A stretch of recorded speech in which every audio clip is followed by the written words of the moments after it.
Good morning, everyone. Welcome to the April edition of the Washington State Building Code Council 2024. Looks like the room's filling up here. I'm going to assume everybody's present. If staff could go ahead and call the roll call, please. Michelle Anderson. I'm here. Arnold. Here. Todd Byreuther. Justin Borgo. Here. Oh. Damon Doyle. Here. Tom Handy. Here. Angela Haupt. Here. Roger Haringa. Here. Matthew Hefner. Craig Holt. Here. Ty Menzer. Ty has a family emergency, so he won't show up. Ben Amora. Pete Rickey. Katie Sheehan. Here. Lauren Lathrop. Ex officio member Lauren Lathrop. I am here. Senator John Lovick. I'm here.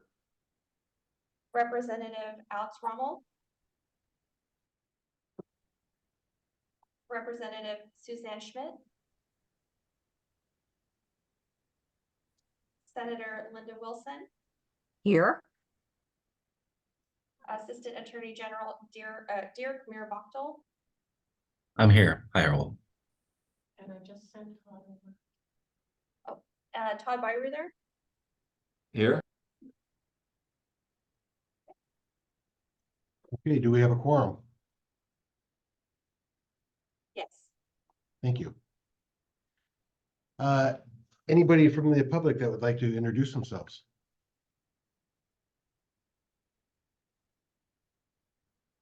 See three hands up. James, go ahead.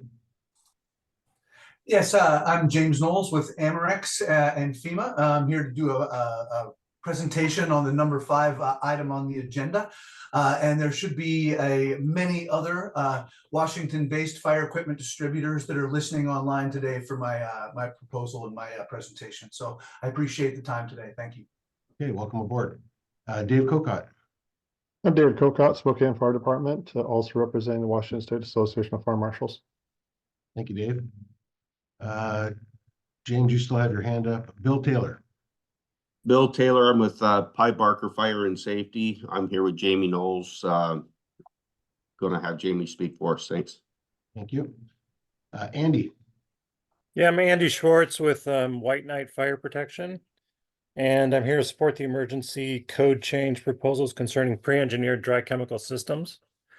And I'm from North Bend, and we do work all over Puget Sound. Okay, welcome. Andrea. Hi, Andrea Smith with the Building Industry Association of Washington. Thank you. Welcome. Kevin. Greetings, this is Kevin DeWell with Northwest Natural, here to speak to item number 6. Welcome aboard. Mary. I'm Mary Prinbring, President and CEO of AAA Fire Protection, servicing Western Washington, and I'm here to support the emergency code change proposal concerning pre-engineered dry chemical systems. Thank you, Mary. Nick. Hey there, Nick Stiltner with Johnson Controls, manufacturer of the fire suppression equipment, largely concerned in item number 5 for the code change of pre-engineered dry chemical systems. Like to support the emergency change on the certifications that's going to be going into effect, and really make sure that we, as a group here, put our best foot forward to increase education, knowledge, and on everything with regards to pre-engineered systems. Thank you, Nick. And for those who haven't introduced themselves yet, this is just an introduction. When we get to the item, you can state your position. So thank you. Guy Cutler. Hi, I'm Guy Cutler with Performance Systems Integration. I'm here to support Jamie Knowles with item number 5. Thank you. Mike Downey. Hi, Mike Downey, President of National Fire Supply, also here to support Jamie. Okay, Dave Pelton. Dave Pelton, Vice President Technical, National Association of Fire Equipment Distributors, to support Jamie in respect to item number 5. Thank you, sir. Thank you. Mike? I'm here to support Jamie Knowles on proposal 5. My name is Mike. Thanks, Mike. Doug? Doug Vandekuvering with Performance Systems, Puget Sound, also here in support of item number 5. Thank you. Eddie Morgan? Yeah, I'm with United Fire in Portland, Oregon, right on the border of Washington, here to support Jamie Knowles on item number 5. Thank you. Kendall? Hi there, Kendall Litticoat, Field Operations Manager out of Portland, Oregon at Metro Safety and Fire, and Vice President of the Oregon Fire Equipment Distributor Association. And I'm here to support item number 5. Thank you. Joshua? Hi, I'm Josh Garcia, Alexander Gal Fire Equipment, servicing Seattle and Washington State, and I'm here to support Jamie Knowles in item number 5. Thank you. Mary Pringring?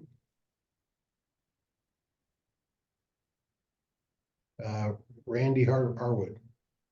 Yeah, Randy Harwood, Hiller Companies, Fire Suppression Manager in support of item number 5, and Mr. Jamie Knowles.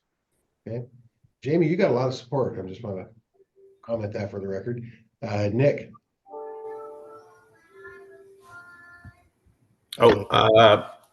If you're going for me, Nick Stiltner, I already went, but okay. Supporting item number 5.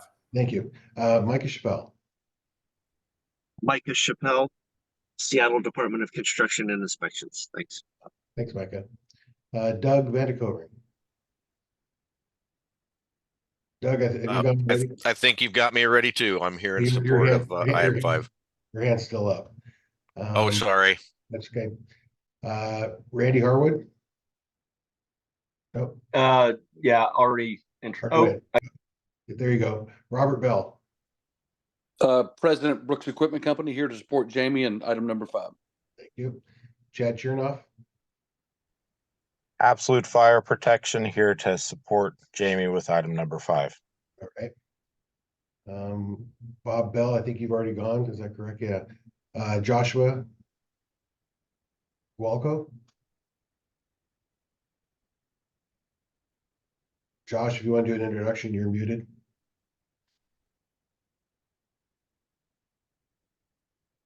Move on to J.R. LaSure.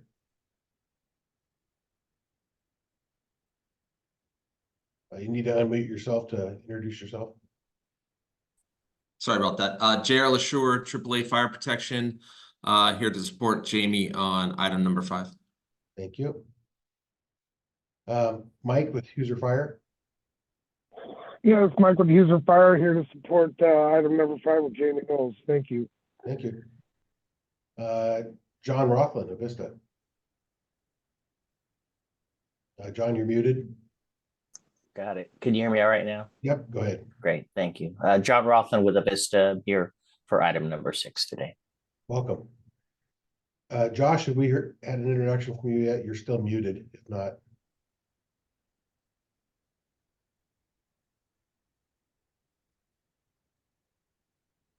Okay, we'll conclude the introductions and ask for approval of the agenda. Is there a motion? Point of order, Mr. Chair, can I propose if we can scratch agenda item 8, table it for the next time? We need to work on it and we weren't able to finish it.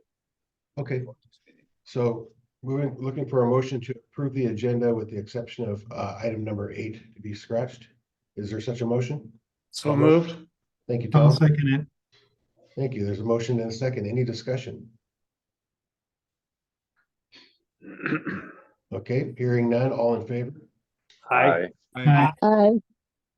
Roger, did you? I didn't catch you in time. All opposed? Any opposed? I will oppose that. Pardon? Roger, could you repeat what you said? Yeah, I will oppose that, and I did not get an opportunity to comment. I didn't see your hand go up in time. I apologize for that. That's fine. We've had a motion and a second, and the motion carries. Agenda is approved. Could I get a motion? Katie, did you have a comment before we move on to item 3?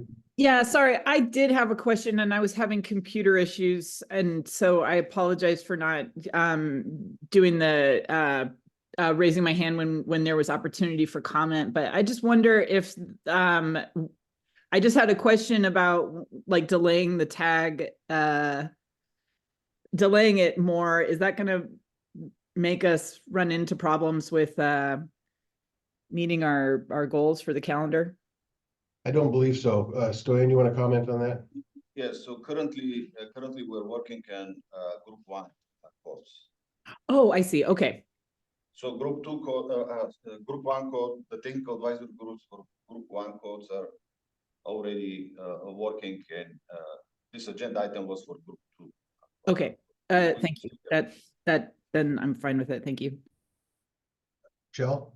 I wanted to hear what Roger had to say. Yeah, I as well. I was going to call on him. I had the same question that Katie did.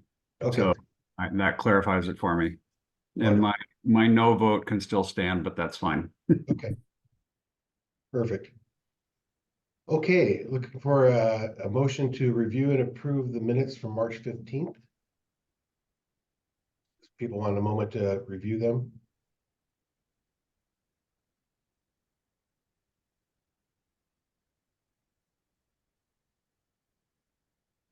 These were put, yeah, they are posted on the website as well.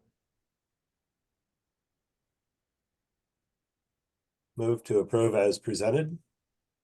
There's a motion to approve. Is there a second? I will second it. Thank you. Any discussion on the minutes from March 15th?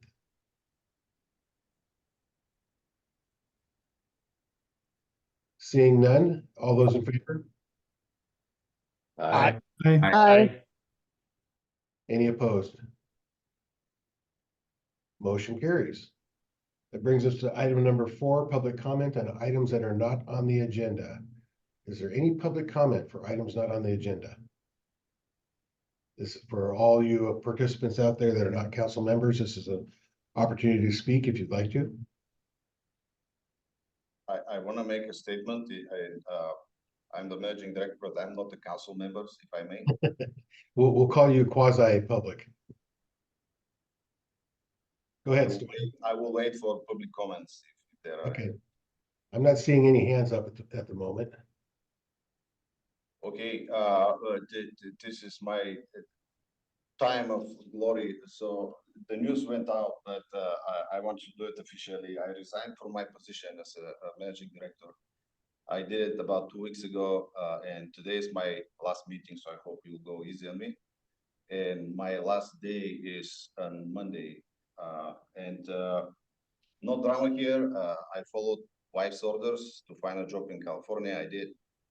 I was hired as an executive director for the Building Standards Commission. My first day is May 1st.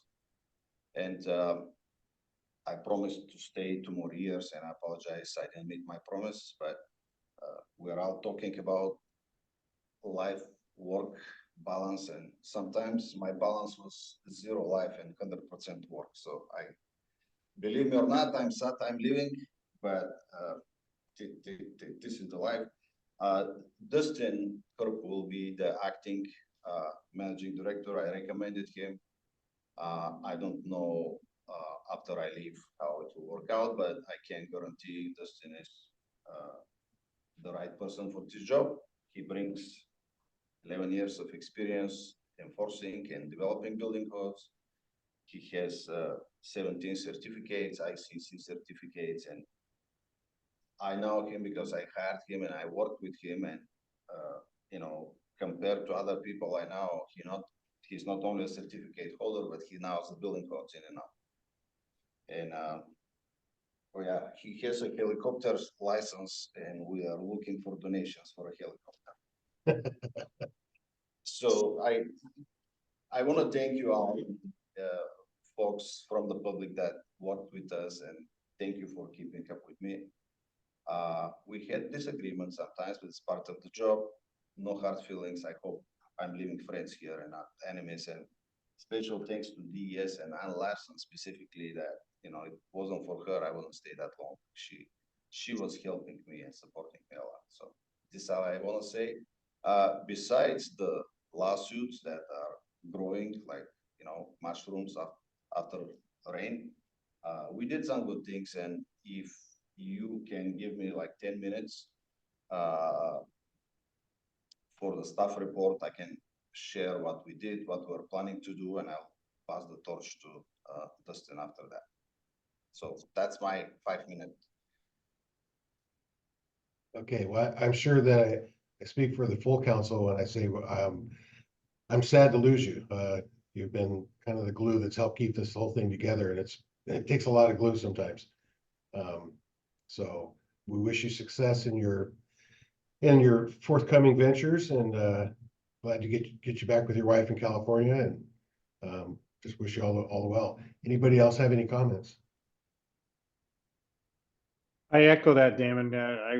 Stoyan, you've been my North Star and foundation and guiding me as I entered the council brand new, and helped me navigate a lot of things that I didn't understand how to do things. And you've been just a blessing to me. Thank you, and totally best wishes. Thank you. Linda?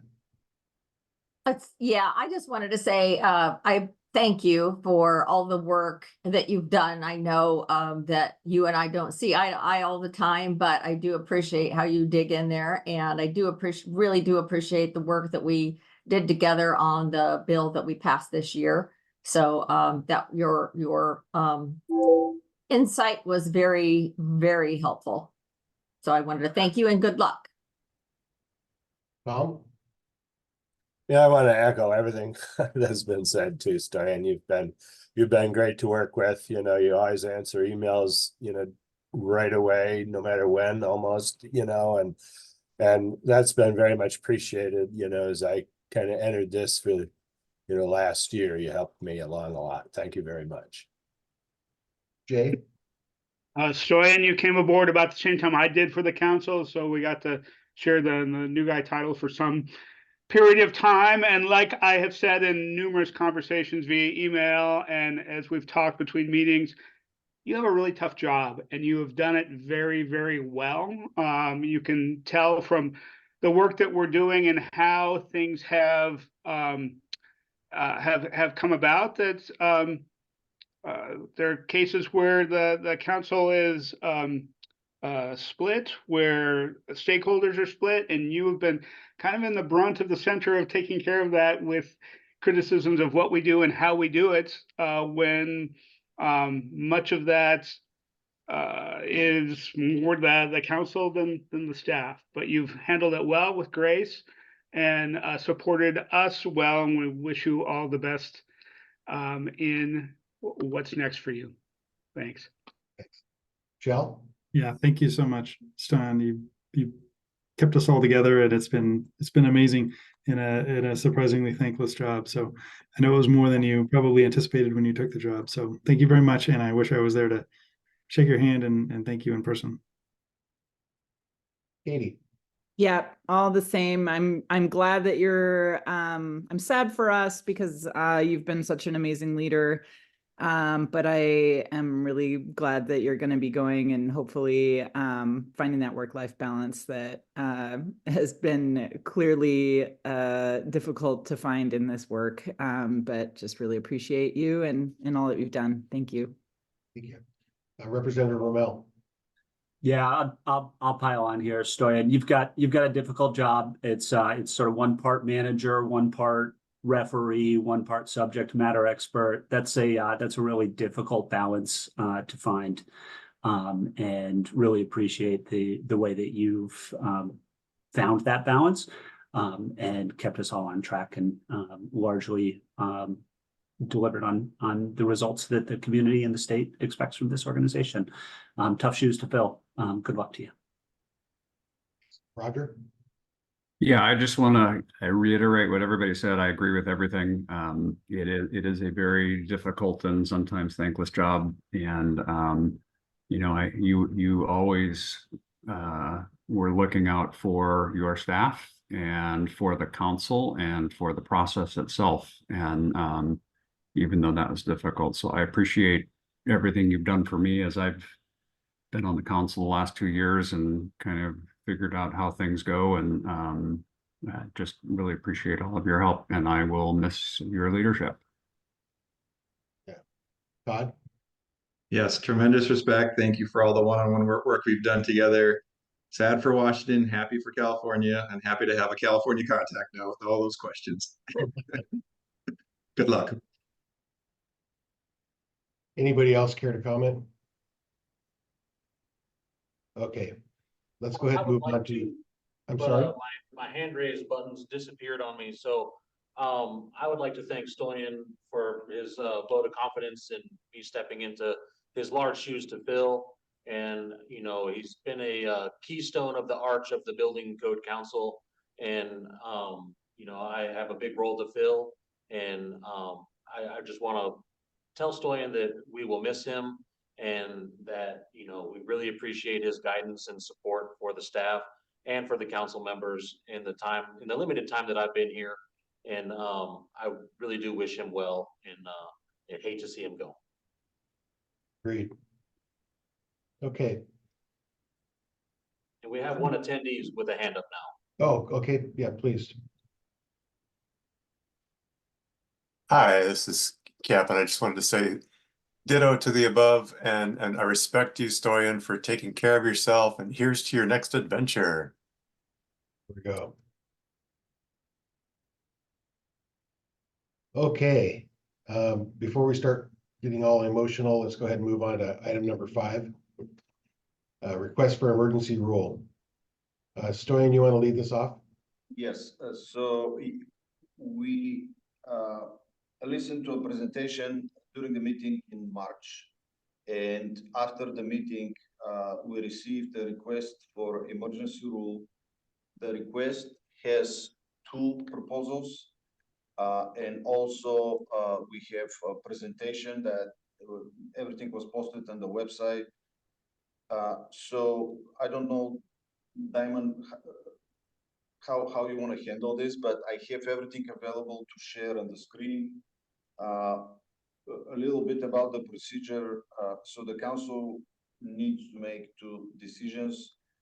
The first one is whether or not this meets the criteria for emergency rule, and the second one to approve if it meets the criteria. The second one is to approve the emergency rule, the proposal. We have some changes to the bylaws related to the emergency rule with Senate Bill 6291, so-called SBCC bill. It will be effective June 6th. So I don't know if you want to follow this or you want to do it in the way it was before the bill was introduced. So it's up to the council, but I'm available to show on the screen everything you need. Okay. And I would be inclined to, since the bill has not yet gone into effect, to follow the rules that are in effect today. I would ask that the presenter and the commenters to follow keep this brief. I'd like to keep this agenda item under 45 minutes if possible. Is it a single PowerPoint presentation that's being offered?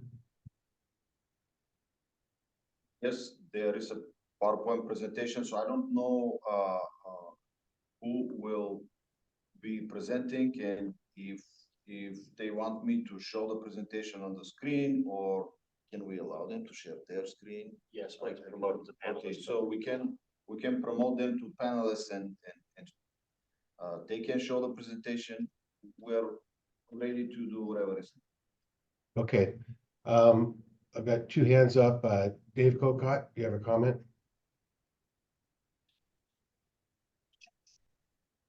Yes, I do. Thank you for the opportunity. A couple of the tag members, the fire tag, have brought this to my attention, so I wanted to bring it to the council's attention. Under the current rules, amendments are supposed to be going through the fire service or fire representatives to be able to determine if there's concerns from the fire departments. So at this point, we do not have a fire service representative on the council. So our concern is that this is not being properly vetted through the process, as we do not have a representative on the council to provide the response from the fire service. the recommendation that we have is that it should go to the fire tag. Okay, I'll take that as a suggestion. I think it probably is in the council's best interest to hear the request and the reasons for it. So I'm going to allow Jamie to go forward. So with that, Jamie, I give you the floor. Thank you, sir. I'm going to go ahead and share my screen here. Let me start that process, and then as soon as I get it shared, we will. Let's see here. Here we go. I'm going to share that. Share.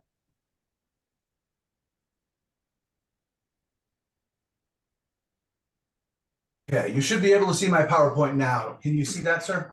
Yes, yes, we can. Thank you very much. So first off, let me thank you very much to the entire committee for having us for a second month.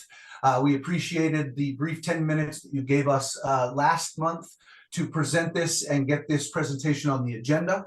We appreciate the 45 minutes you're giving us today to voice this. As you can see, we have a lot of support on the call here for this. I am here representing the Fire Equipment Manufacturers Association and Amerex, but I'm also organized with everybody that's on this slide: the National Association of Fire Equipment Distributors, the Oregon Fire Equipment Distributors, the competitive products to my products in this space from Kidde Badger, Johnson Controls as well, and all of the listed fire equipment companies that do business in Washington that are on the screen, and many more. My message to you about that is that we are the people and the companies that manufacture this product, that design this product, that install this product, and that maintain this product. So we are the people that work in that space on an everyday basis. So Stoyan, thank you so much for guiding me through this process. I hope that your next endeavor is just what you want it to be, but you've been extremely helpful to me during this process. So I appreciate you in that, and I appreciate the entire committee and chairman for giving us this audience. So on to slide number 2. So this is what we are talking about today. So the WAC 51-54A-0904.1.1 certification of personnel for alternative fire extinguishing systems is slated to be implemented July 1st, 2024. This code change will require technicians that design, install, test, and maintain pre-engineered dry chem systems to have a NICET 2 or 3 in special hazards, which does not address pre-engineered dry chemical systems. Although we strongly support certification of all fire technicians, this code change is requiring the wrong certification for this discipline.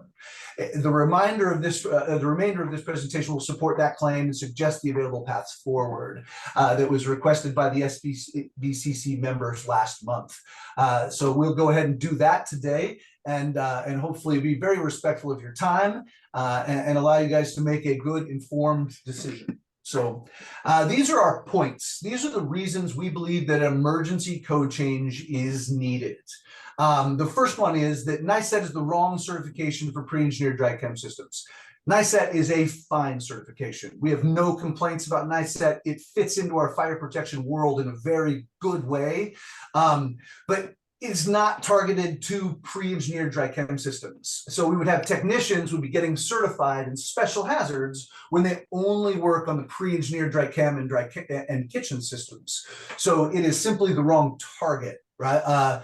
Very rarely do kitchen and industrial dry chem technicians work on engineered special hazard systems, and rarely do special hazards technicians that work on big one-off systems, rarely do they work on kitchen systems or pre-engineered dry chem systems. So we believe that this is a bit of a restriction of trade. The code change would disenfranchise the existing workforce. The people that are doing this work now will no longer have a license to do it, and they'll be forced to go get a different license that does not fit the disciplines they work in or the disciplines that their companies do work in. So it'd be very difficult to do that. This lowers public safety simply because you would have the experienced technicians out of this business and then a new group of technicians in this work. So we do believe that it would be a dangerous change for public safety. So we'd rather keep the experienced workforce that's been doing this for 30 or 40 years in the place doing the work that they're good at. This adds cost without adding value. The NICET certified technicians make a lot more money than a kitchen or a pre-engineered dry chemical technician, and rightfully so. Special hazards technicians that work on big special hazards one-off systems need a high level of certification and knowledge. It is a different discipline than our kitchen and industrial pre-engineered discipline. So to our knowledge, Washington State would be the only state in the country requiring NICET for pre-engineered dry chem systems. So Washington State would be an outlier in the whole country. It'd be the only place where this particular discipline would need to get this NICET certification. So a bit of an outlier. So this is what's coming down the pike right now. So effective July 1st, 2024, right? This language would be implemented unless something happens today that would change that. And it simply says that the certification of personnel for alternative fire extinguishing equipment, personnel performing the system design, installation, maintenance, programming, and testing on automatic fire extinguishing systems other than automatic sprinkler systems shall possess the appropriate National Institute for Certification in Engineering Technologies for Special Hazards Suppression Systems certification. And you'll notice at the bottom there is an exception that is being passed, that's being implemented as well, and that's for kitchen systems. That is on this slide, a little larger so that you can read it. And it says a current ICC NAFED certification for pre-engineered kitchen fire extinguishing system technician is allowed in lieu of NICET level 2 or higher in special hazards suppression systems for the design, installation, inspection, testing, or maintenance of pre-engineered kitchen suppression systems. This is perfect, right? This exception for kitchen extinguishing systems is appropriate because NICET does not address kitchen fire extinguishing systems. The ICC NAFED certification that the exception allows is the only nationalized recognized kitchen fire suppression certification. So this exception is right on the money. Right, it is exactly what the industry would want. It regulates and certifies these technicians in the appropriate way. The other thing that would be passed and that would go into place in July 1st here is that it would require a NICET level 3 in special hazard suppression system to design a paint booth system or a pre-engineered dry chemical system more appropriately. Currently, there are only 4 people in Washington that hold this certification. Right, it's a very high level of certification, and it's a great certification. It just doesn't happen to fit this little discipline that we're talking about with pre-engineered dry chem systems. So the other thing that's being implemented is the NICET level 2 or higher in special hazards is needed for installation, testing, and maintenance. The top is installation, the bottom is installation, testing, and maintenance, but both require a NICET level 2. Currently, there are only 9 people in Washington that hold this certification, right? Because again, it's a great certification and it's great for engineered fire systems that I'll explain in a few minutes, but it is the wrong target here. It's just not the right certification for this discipline. Great certification, just not for this discipline. So what we are asking for in our first proposal is to add a second exception, just like the first exception. Right, and I've got it listed in yellow at the bottom, and it certainly just mimics the first exception. It says a current ICC NAFED certification for pre-engineered industrial fire extinguishing systems is allowed in lieu of NICET 2 or higher in special hazard suppression systems for the design, installation, inspection, testing, or maintenance of pre-engineered dry chemical fire extinguishing systems. So we've mimicked the kitchen exception for industrial dry chemical pre-engineered systems, specifically pre-engineered systems. So that is our first option, and that's what we would like to see. If for some reason we can't do this, the second proposal that we've made is an extension so that this discussion can happen a little longer. You can get deeper in it, and then we can make a decision that route. But we would certainly prefer this second exception in the first proposal. We believe it's appropriate. We believe that it fits the same mold as the first exception, right? And as I'll show you in the next slides, these are the same workforce that does all the work in the first exception The same workforce does everything that would be in the second exception. So in order to understand why we feel this way, it's important to understand the difference between an engineered fire suppression system and a pre-engineered fire suppression system. And luckily, that's defined for us in NFPA 17, which is the standard for dry chemical extinguishing systems. Right, and it says, simply put here on the screen, that for engineered systems, those systems requiring individual calculations and design to determine the flow rates of the agent, the nozzle pressures, the pipe size, the area being protected, the volume protected by each nozzle, quantities of dry chemical, number and types of nozzles, and their placement in a specific system.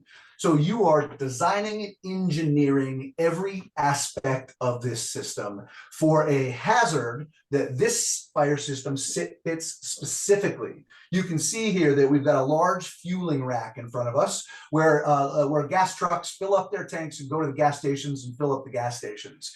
And there is a specific large dry chemical engineered system just for that hazard, right? The difference between that and pre-engineered systems is that pre-engineered systems are those having systems that are predetermined flow rates, predetermined nozzle pressures, predetermined quantities of extinguishers, agent, and having specific pipe size that are predetermined, maximum and minimum pipe lengths, flexible hose specification, number of fittings, and number and types of nozzles. So this type of fire system, a pre-engineered type of fire system, is for cookie cutter type of applications. So if you have a car paint booth in a body shop, you can use the same fire system to protect that 100 different times or 1,000 different times. On the kitchen side of the business, a pre-engineered system is something like in McDonald's, where you use the same fire system to protect a McDonald's 40,000 times, right? So these are replicatable cookie cutter type of pre-engineered systems where us at the manufacturing level and have done all of the pre-engineering for the technicians in the field.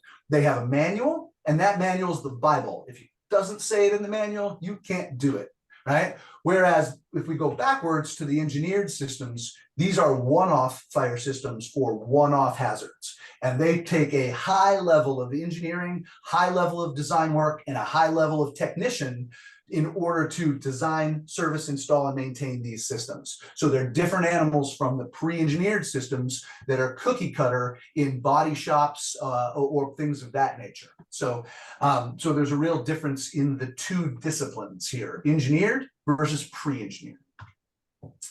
So within fire protection, for context, there are several different levels of not even levels, different disciplines within fire protection. So just for context, I want to show you what those are and what the certifications are that go with them. So fire sprinklers in our industry are defined as water-based building fire systems, right? And these definitions are fairly loose. I'm just trying to give you guys context here. Fire alarms are electrically based detection and notification systems. Engineered special hazard systems are fire systems that are engineered to protect a specific hazard, using many types of detection and fire extinguishing agents, halogenated agents, carbon dioxide, inert agents, water mist, hybrid agent systems, explosion suppression, and dry chemical systems can all be engineered, right? They have engineered fire suppression system offerings.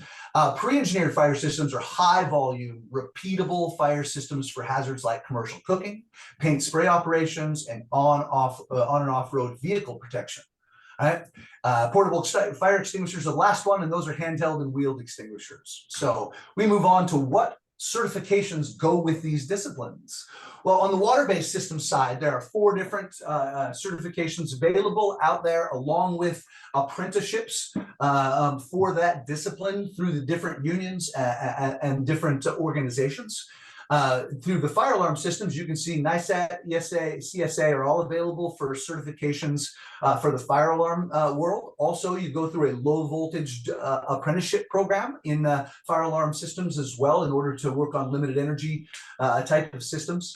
Then engineered special hazard systems. There's a couple of different certifications out here for this highly specialized kind of business. NICET certainly is the premier here for engineered systems. It's the best certification that I'm aware of, or that we are aware of out in the field. And NAFED also offers an NAFED/ICC type of engineered systems certification that is available as well. It is nicely done and can be chosen to be used in this space. The pre-engineered systems, though, and the portable extinguishers really only have one certification out there in the world that fits these disciplines. And it's because they're kind of niche disciplines. And the ICC NAFED certification for pre-engineered suppression systems is really the only one that fits this discipline. It's not that we wouldn't be accepting of other certifications if they fit the discipline, but this is the only one currently on the market that fits pre-engineered suppression systems.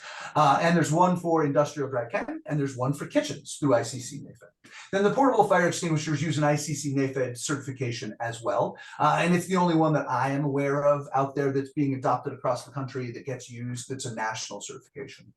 So for those, the context purposes, each discipline has their own certifications. And we strongly endorse certified and licensed technicians everywhere in the country. The more we can do that, the higher level of public safety we have. So back to our beginning here, I just want to reiterate that we're talking about that this is the wrong certification for pre-engineered and dry chem.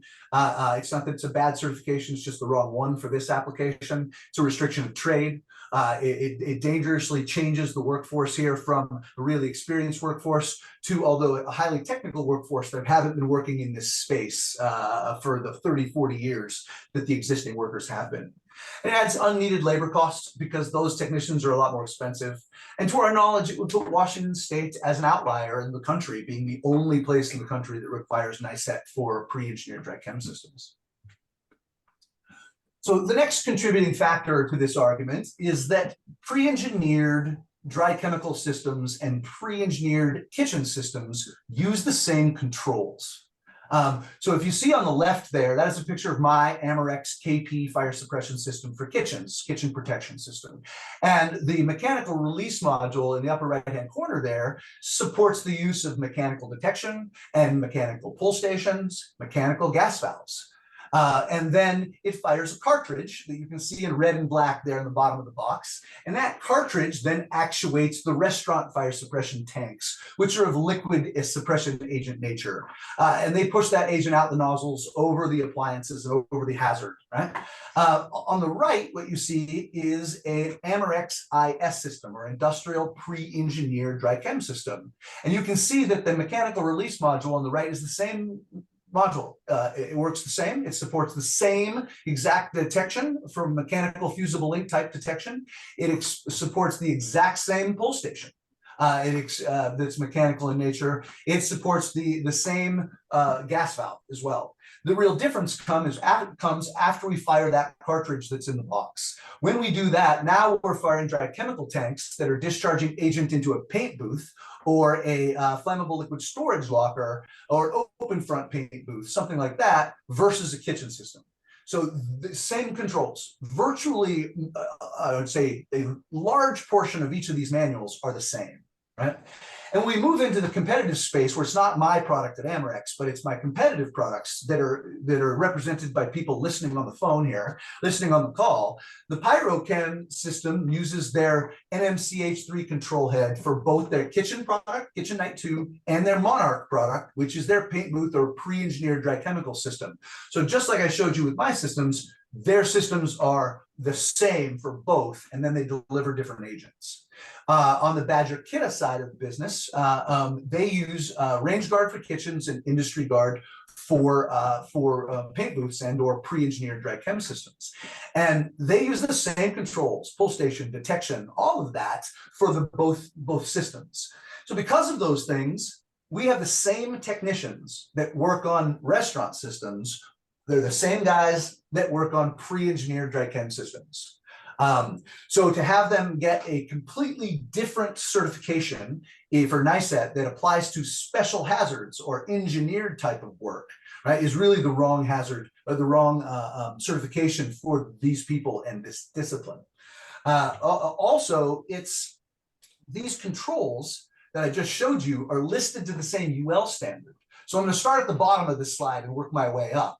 But the WAC code mandates or requires that any kitchen system in the market be listed to the UL 300 standard. And that's a national requirement, by the way. Every state in the country requires that.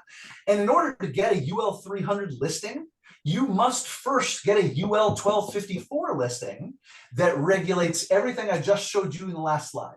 Or the last two slides to show all of those mechanical detection and control pieces are all listed and tested to 500 cycle tests through Underwriter Laboratories standard UL 1254.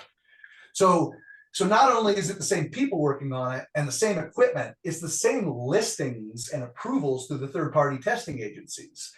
So we're really taking these things and trying to decouple them when they are really built in and baked in together. The other thing about this that contributes is that each of us manufacturers has certification classes that we require our distributors to go to, and we won't sell to them unless they have certifications in place with our company, saying that, hey, we have technicians that are trained and certified to design, install, service, and maintain these systems. So the Amerex class is really the same class. We do industrial dry chem or our IS system in the same class as our kitchen system because they're so similar. So we do a full 2-day class that handles both systems. The Kidde Badger, Range Guard, and Industry Guard, they have 2 classes, but they run them concurrently. And you have to take the kitchen class before you can take the dry chem class. And then with Pyrochem, which is the offering from Johnson Controls, right? In this particular situation, they'll run both classes concurrently. You do the kitchen class first and then the industrial dry chem class after. So again, they're all tied together, same workforce, same listings, same manufacturers, all of that. So decoupling them with certifications does not make a lot of sense. So this is the ICC certification scope.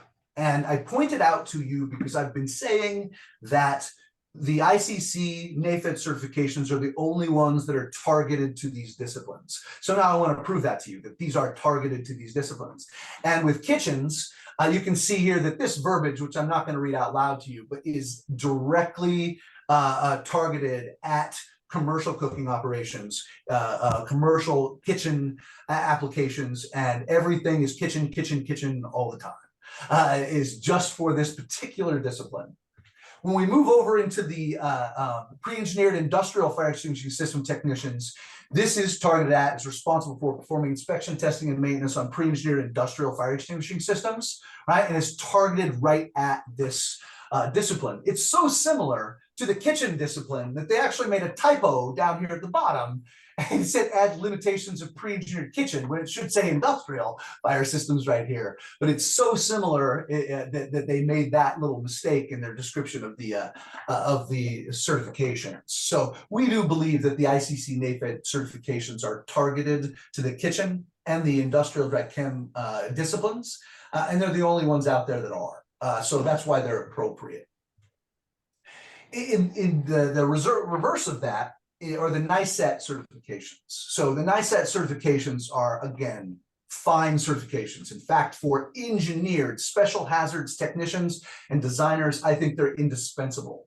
If you're a company that's designing clean gas systems and CO2 systems and one-off special hazard systems for one-off hazards, that is a high level of fire protection. And that deserves a high level of certification. And I believe that that's appropriate for the engineered systems world. But in this case, they only mentioned dry chemical one time, and it's in the description. And in the tests themselves, I don't believe that there are any questions about pre-engineered dry chemical systems. So again, although it's a fine certification, it's the wrong target. Level 3 is the same way. This is again for designers, not installers or service technicians. This is for designers.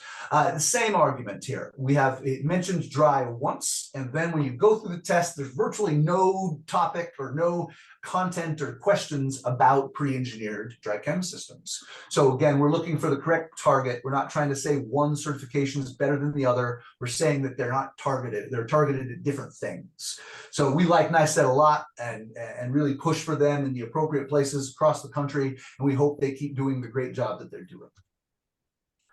So key points to consider here. Pre-engineered fire technicians and engineered fire system technicians are different people with different expertise and different certifications to sell, design, and install different products. All right. The pre-engineered kitchen system uses the same detection and control mechanisms as the pre-engineered dry chem system. So again, over half of the system is the same. The ICC NAFED certifications are targeted specifically at pre-engineered disciplines, so we believe that they're the most appropriate. The NICET 2 and 3 certifications do not address pre-engineered dry chem system. That's our only beef with them, right? Other than that, they're fantastic certifications. NICET Special Hazards, although a great certification, is just simply the wrong certification for this discipline. And then the implementation of this WAC code change on July 1st. It will make all the technicians that have been selling, designing, and installing pre-engineered dry chemical systems prohibited by law from working in the business that they have always worked in. I think that's a problem for everyone, right? Having said that, I'll conclude, and I've covered this slide 3 times now, but I'm going to go to the last one and say, simply put, we're asking for something we believe to be pretty simple. You've already established an exception for kitchens. Kitchen fire suppression systems. We'd simply like you to consider a second exception for pre-engineered industrial dry chem systems. And if we can do that, I think that solves the whole problem. And we can run forward with a high level of public safety, a high level of technicians that do this work and will continue to do so. I'll just finish by saying thank you very much for the audience, and I'll open this up to questions. If anybody has any thoughts, concerns, questions at all, I'd love to address them at this time. Okay, thank you, Jamie. Angela, go ahead. Okay, so my question is, you're proposing this new exception. Okay, so what you're saying is that the NICET certification is not appropriate for use with the kitchen systems or the pre-engineered industrial fire extinguishing systems? That's correct. Okay, because are you aware that both exceptions actually allow the user to make a choice between the two? So it's still, those exceptions still allow the use of the NICET certifications because they simply state may be used in lieu of, doesn't say are required to be used. So either one of those certifications is still allowed by those. That's correct. As I understand it, the reason that we feel that this is important is the current companies that work in the pre-engineered dry chemical world. They, most of the time, so I would categorize it myself as 90% of the time, but definitely most of the time, they do not participate in the engineered systems world. Okay, they don't sell those jobs, they don't design those jobs, they don't install those jobs, they don't maintain those jobs. So in order for them to go and get a NICET certification in special hazards, they would literally have to leave the company they work for, go work for a special hazards company, get the required experience, and then get those certifications. The companies they work for specialize in pre-engineered fire suppression and portable fire extinguishers, so they would not have the opportunity within their own company to get this certification. And that's the real difference between NICET and ICC. We do recognize that, yes, both are available, but the companies doing this work today, they don't work in the engineered systems world, so they can't go out and get a NICET certification without changing companies. They can, however, get the ICC NAFED certification because they can work in that discipline and then test in it. I hope that answers your question. Well, so you're saying though then that the NICET certification is still okay to be used. You're just offering an alternative. That's right. Okay, that answers my question. Okay. If I could ask, Shell, go ahead. So I was trying to figure out how this got into the code, the path that it got into the code, and it looks like there were, looks like the base code from last cycle allowed these exceptions using a different method. That's correct? Okay. And then there were two proposals, 50 and 59, that had something to do with these. And I mean, looking at the proposals just now, it seems like they don't change these sections either. So I really couldn't find the path that the tag went through to strike the sections that allowed the certifications that you're looking for industrial systems. I'm wondering if staff or you or somebody on the line knows how the tag got there, because the proposals 50 and 59 seem to include these and not exclude them. And they were made by Ken Burlett of Seattle. So I don't know the path to get to the CR 102 that strikes them out. I could not address what the tag did. I'd have to have somebody from the tag do that. I don't want to speak for them. We are here at a last possible moment. We know that, and there are several reasons for that. But again, I can't speak for the tag at this point. I don't see Ken among the attendees today. Stoyan, is there any insight you could give us on this? No, I was expecting Ken Burlett or Dave Cockett can provide a little bit more. I'm not technically knowledgeable on this. I know that we did some expedite rule to clarify the effective dates, but the initial adoption happened like 2 years ago, so I'm not. Okay. Again, I don't want to share any expertise because I'm not a technical expert on that. Joe? Can I call on Ken Burlett? He's not with us today. Oh, not. Okay. Can I call on anyone from the IFC tag to reconstruct what happened in the tag that got to the CR 102 that strikes out the exception for industrial, Yeah, looks like Dave's got his hand up. Go ahead, Dave. Yeah, I wish I could respond to that. It happened to be one of the meetings that I did not participate in, so I do not recall and don't have a background as to why there was a modification at the tag level, but I know there was quite a bit of discussion. I don't know if any other tag members from that tag are present. I just happened to be not present at the time that discussion occurred. Okay, thanks, Dave. From my perspective, this seems like a logical request. Stoyan, can you help me procedurally what the steps are to make this happen? Yes, just give me a second to share my screen. While we're doing that, Roger, you had a comment? Yeah, I would like whether we fall under the current requirements or the new requirements that come into effect in June because of the new legislation. There is a requirement that we meet a threshold of, is this an emergency? And so I guess I would ask the proponent, and I've looked back through the proposal number 1 and proposal 2, and I'm maybe not seeing it, but could the proponent respond to why this is an emergency?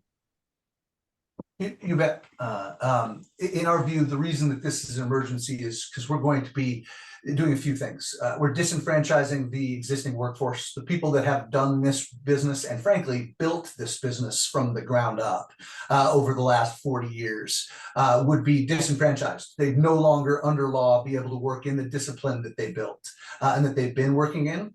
And it would transfer this business over to engineered system houses or companies that don't currently do the vast majority of this work. So from that standpoint, we believe it's an emergency. Also, from a public safety standpoint, we believe it's an emergency because we're moving the technicians and the experts in this space out of this space and replacing them with people that, although highly technical, have not worked in this space, nor have they worked on these systems, nor do they have the experience of doing all of that work over the last 40 years. So it's going to lower public safety. It's also going to be quite a bit more expensive because those special hazards technicians make about double what a pre-engineered system technician makes. So there are quite a few reasons why this is an emergency: public safety, cost, disenfranchising workers, or a restriction in trade. We believe all of those are impactful enough for an emergency change. Okay, and can I follow up with that question? Whomever is presenting, I don't know if it's Dustin, is this the current RCW? I think I saw the other one, the new one get popped up, but this is the current that you have on the screen now? That's correct, yes, Roger. This is in the Administrative Procedures Act 3405-350. I highlighted the item A, and the council needs to decide if the immediate adoption, amendment, or repeal of this rule is necessary for the preservation of the public health, safety, or general welfare. You can read the rest. And the second one, so the council must approve the emergency first, if there is an emergency, and then if the council believes there is an emergency, then the second option and the second step is to approve the language. That's my interpretation of the law, but we have Dirk if he can provide a better explanation if I'm missing something. Could I ask whoever's going page down so we can see part of the number 2 down below? Thank you. Yeah, this is when the emergency rule is effective. In this case, if the council approves the emergency rule, it's effective upon filing. But the caveat here is that we have effective date for these sections, which is July 1st, 2024. So if the emergency rule is approved, we have to file the emergency rule with the new effective date. So the emergency rule will be effective on July 1st, 2024. This is what I'm trying to say. And I'm going to jump in, Stoyan, because you said my name, and I agree with everything you just said. Okay. Said it better than I could. We'll miss you.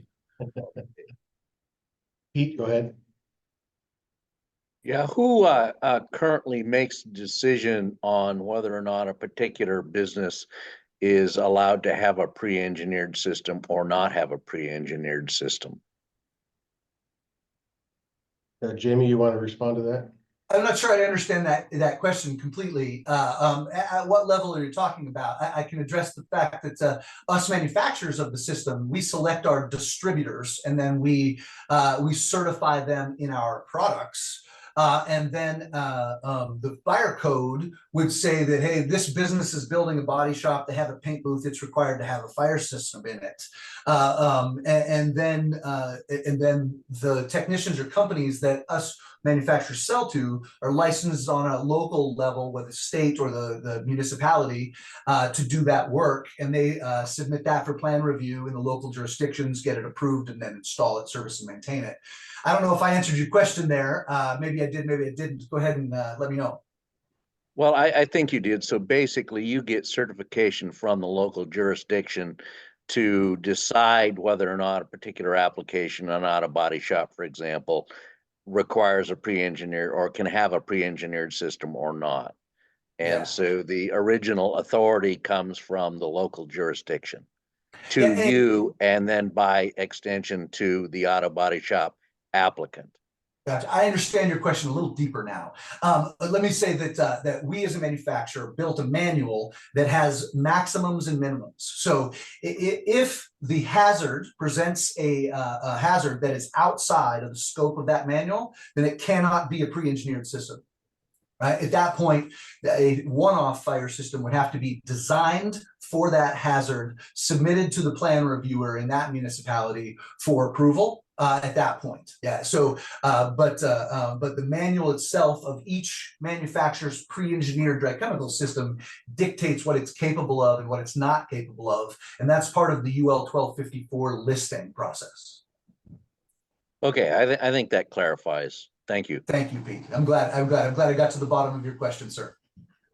Tom, go ahead. Yeah, I've got a couple of things. Now, this also has to do with the people that go and test them and punch the little card saying that it's been tested and that it's certified for continued use. Is that correct? Yes, sir. That would be the level, that would be the service and maintenance side of the business. And currently it's asking for an a NICET certification level 2 to accomplish that work. But the ICC NAFED certification would be good for design, service, installation, and maintenance. So then following that, then the people that are due for service July 2 would not have more than, I think you said 6 or 8 people in the whole state that could provide that certification. And then many of them, you know, going forward are going to be out of compliance and perhaps not be able to use their facilities legally without that certification. And I, you know, I mean, to me, that rises to a level of emergency in my mind. Now, the other part of what I was going to say is, if we don't have any record or recollection of why it was deleted, that other exception was deleted, could it have possibly just been a scrivener's error when the code was rewritten? And I can't address the last part there, I'm sorry. But I the first part, understand that. That was right. more for staff or. Yeah. But and the number's 9. There are currently 9 people that have that certification to maintain and service the existing fire systems that were installed by the workforce that's been doing this for 30 or 40 years. And there's probably more than 9 per month that might need that inspection done. We're talking about the vast majority of body shops in the state have a fire system like this.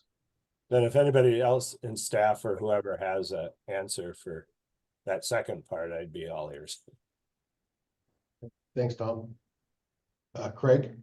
Yeah, a couple of things, and I'm not sure who to direct these to, but in the absence of comments from anyone on the tag that recalls whether this is intentional or just an omission, as Tom referred to, I'm more inclined to say, okay, this seems or feels like an omission by error, not by intent, because I don't see any value in having deleted it.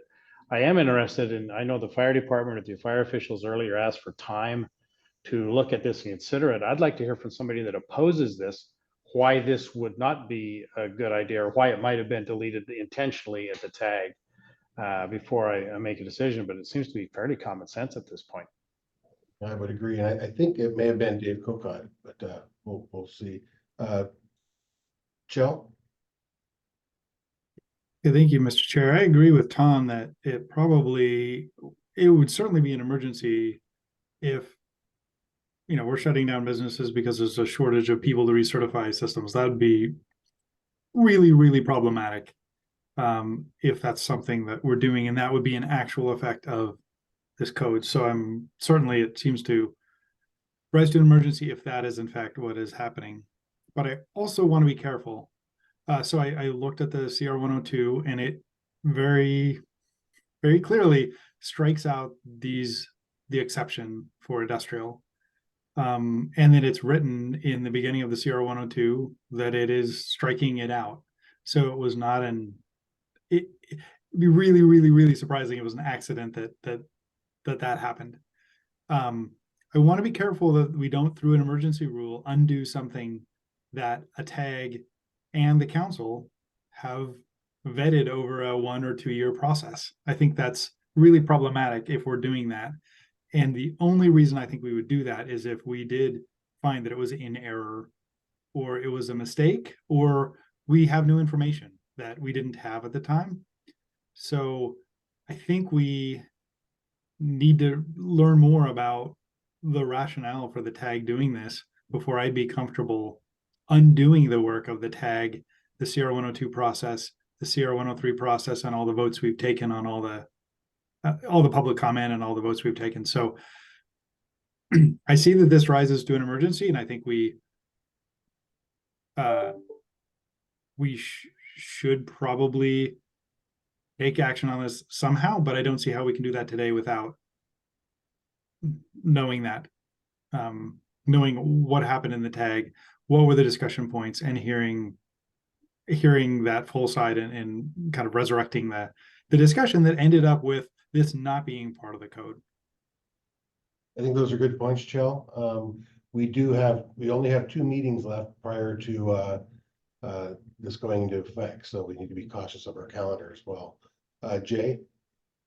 Yeah, I concur with Tom in thinking that this is an emergency, and with Chell, that I don't want to go and make changes to the standards without input from the fire service. Unfortunately, we don't have Ken Burlett here that could provide some history on the tag discussions. Dave Colcott notes that we don't have a fire service representative on the council right now, that position is vacant.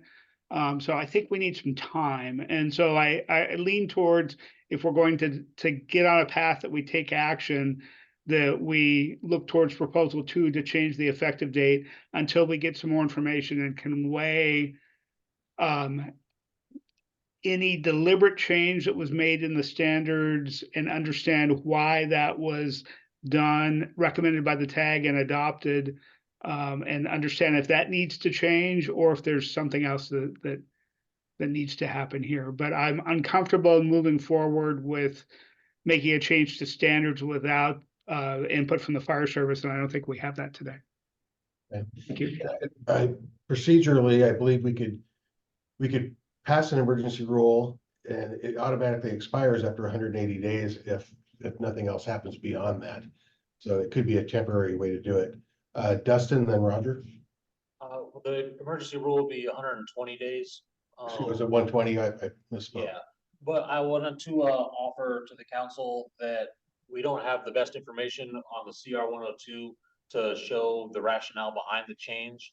And since we don't have the folks who were here during those tag meetings to maybe explain the process, I would like to offer to get into those tag meetings and give you guys a more concise explanation on the reasoning behind that, on all of these sections involved and what we're talking about here today. And I would just have to have a little bit of time to get in there and find that information. Okay, Roger and Senator Wilson. Sorry, just to add here that there is time available because the rule, this section is effective July 1st. So there is one more meeting that more information can be added to the. Okay, thank you. Roger? Yeah, I guess I would like to offer as currently the alternate chairman of the IFC tag that is currently installed for the new code. However, there's a whole lot of members that were on the tag during the last cycle, that we postpone this until next month, and we are having IFC tag meetings. We're focusing on going through the changes in the current code, but I think that we could, with a little bit of help from staff trying to dig up the CR 102, understanding where and how it happened, that hopefully at the next meeting, the tag could come back with a, more information on what happened and when, and most likely, I can't promise, but most likely a recommendation from that tag as well at the next meeting. And I believe we would still have time. Either option, proposal 1 or proposal 2 could still be enacted in our May meeting. And we would have time to do that. So unless my calculations of time and everything required to do an emergency rule is off, I think that we could give the tag a month to look at this information, review it, try to understand what happened in the CR 102 the last time, and come back and report to the council next month. Yeah, that would be my suggestion. So, Senator Wilson. Thank you, Mr. Chair. I would like to ask James if how many body shops then would be affected between now and then that could possibly be closed down because this can't happen? What we're really talking about, or any place in Washington state that has a wet spray operation, wet paint spray operation. And those companies have a choice of using either a wet sprinkler system to cover that or an industrial dry chem pre-engineered system for those applications. So we're talking about any manufacturing plant or any body shop that has those systems. Those fire systems require a semi-annual maintenance. So they're serviced twice a year. And if what we currently have is we will not have the workforce to accomplish those 2 maintenances per year for all of those wet paint spray operations in the state. I just can't tell you how many wet paint spray operations are in the state that use dry chemical, but it's a very large number. And starting July 1st, those systems will have a very difficult time being serviced because there won't be a workforce to support it. Okay, so then help me out with waiting again for another month. Can we make it, if there isn't going to be the workforce and it could possibly shut down the business for however long, then what kind of time do we really have here that we won't be affecting these businesses because they can't get the workforce? Because the honest answer is after July 1st, they're going to be affected. The number, I can't tell you how many, but they're definitely going to be affected. So the only answer I can give you really is that our deadline is July 1st, without having a negative impact on the public. Right. So if we wait a month, then could that relieve this before July 1st? Because clearly if this happens, we're going to have an issue. So I don't know what else we need to know besides what's going to happen to the industry if we don't move on this, regardless of why it happened. Maybe they didn't have the information. There's a lot of people here today that could probably weigh in on this to give us more information aside from the tags, right? A lot of people that have a lot of good information. Is there any more that we can have speak to this? Well, I think Dustin might be able to answer your question, Senator. So in my view, if the will of the council is to do an emergency rulemaking on this, and we come prepared to the council meeting in May, it is a little bit later in the month, but if we're prepared to file an emergency rule that on the day of the council meeting or right after, the effect can be immediate or delayed to go into effect and stop the issue that we're having on July 1st. So if we come with an emergency rule, it would in effect solve the problem for the time being and give us a little bit more time to embark on the permanent rulemaking. And so that's kind of what I wanted to say. And I would come prepared next meeting with, after some discussion with the tag, as Roger suggested, a prepared emergency rulemaking document so that we could file it post haste after the meeting. Okay, I have one follow-up question. When was this brought to the council? This issue brought to the council prior to this meeting? Last meeting. Last meeting was brought to this council, and now we're extending it another meeting because we don't have the answers that we didn't get from last meeting? No. The last meeting, sorry, Dustin, I saw it. The last meeting, the issue was introduced. The last meeting, we didn't have the request for emergency rule. We got. So when was it brought to the council? It was 3 weeks ago, or? It was after the meeting. Like 2 days ago or 3 weeks ago? No, it's a couple of weeks ago. James, when exactly? I presented at the last State Building Code Council meeting. However, FEMA, the Fire Equipment Manufacturers Associated, submitted letters to this council back in September on this subject. So we started a lot earlier than that. Mm-hmm. Okay, thank you. Thank you, ma'am. We have a hand up in the audience, Nick Stiltner. Yeah, hey there, thank you. I would like to introduce myself for context here. Jamie and I have been friends for a very long time. The reality is we are competitors. We make a competing product out in the market, as do a couple other people on here. What he's saying is absolutely, it is grave. It's very significant how big of an issue this could cause. And I just want to stress on something he said there about the the regularity of the maintenance for perspective's sake. So I would venture to guess there are thousands of these systems, multiple manufacturers out in the field in functioning order in the state of Washington currently. That being said, they are maintained at least on a semi-annual basis. So we're talking 6 months is our kind of our time frame that we, per our manuals and in correlation with code, do suggest and oftentimes require a 6-month maintenance.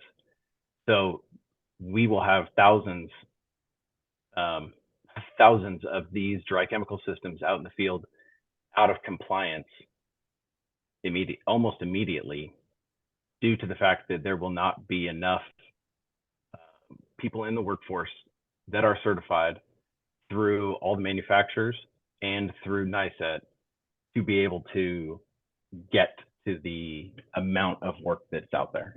And they will be out of compliance immediately. The trickle effect on that, I believe, would be very significant. You're talking if there is if there's an activation of any sort, if there's a fire or an insurance claim on an out of compliance system because there isn't a person that can go do it, I would just like to stress that to me is the emergency.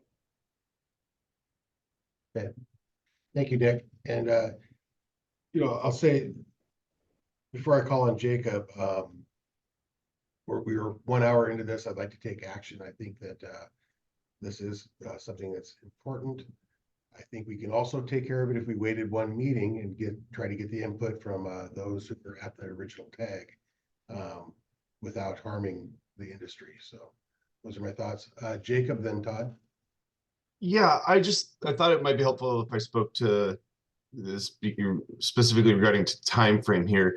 To give you some context, we've been talking about when services are required, but I think a part that needs to be at least understood is the length of time it would take to take a technician who's currently doing this position and get them certified in these NICET certifications.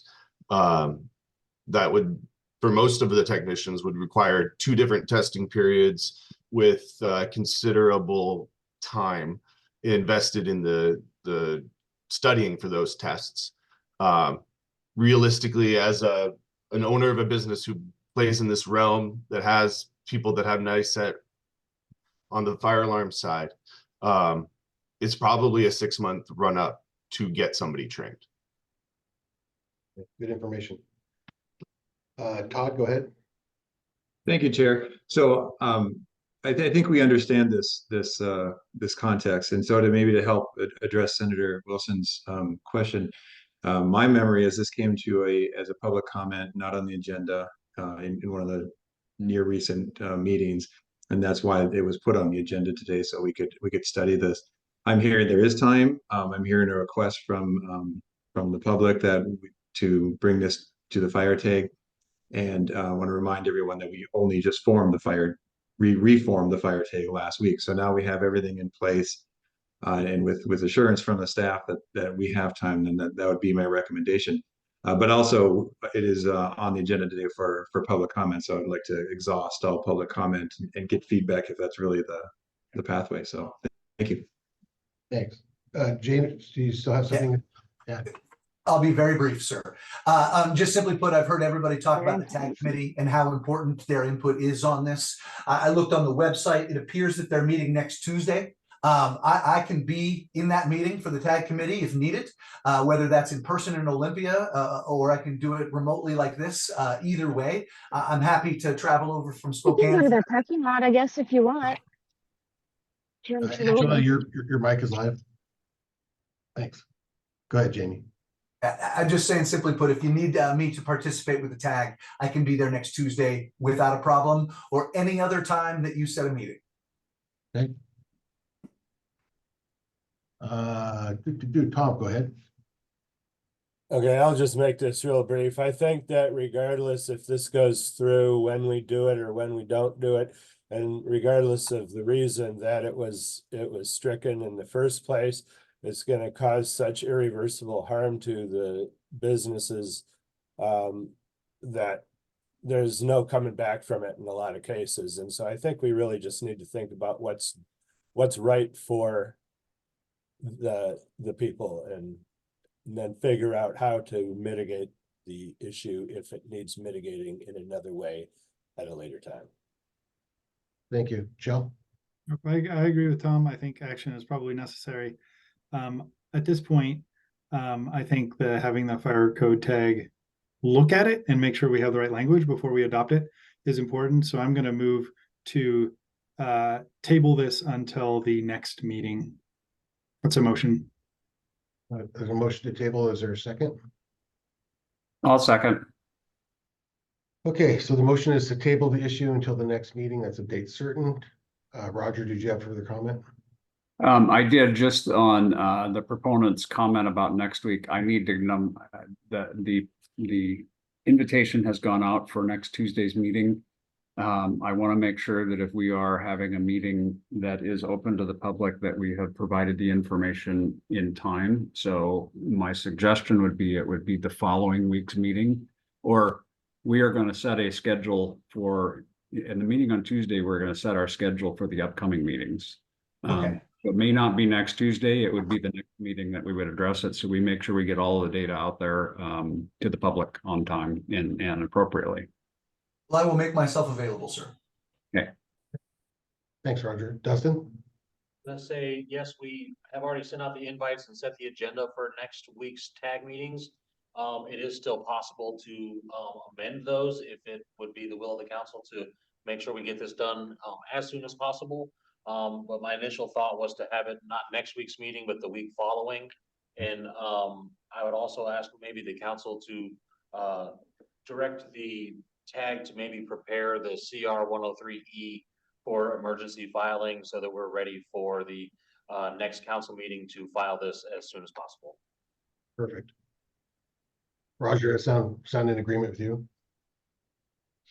Sure.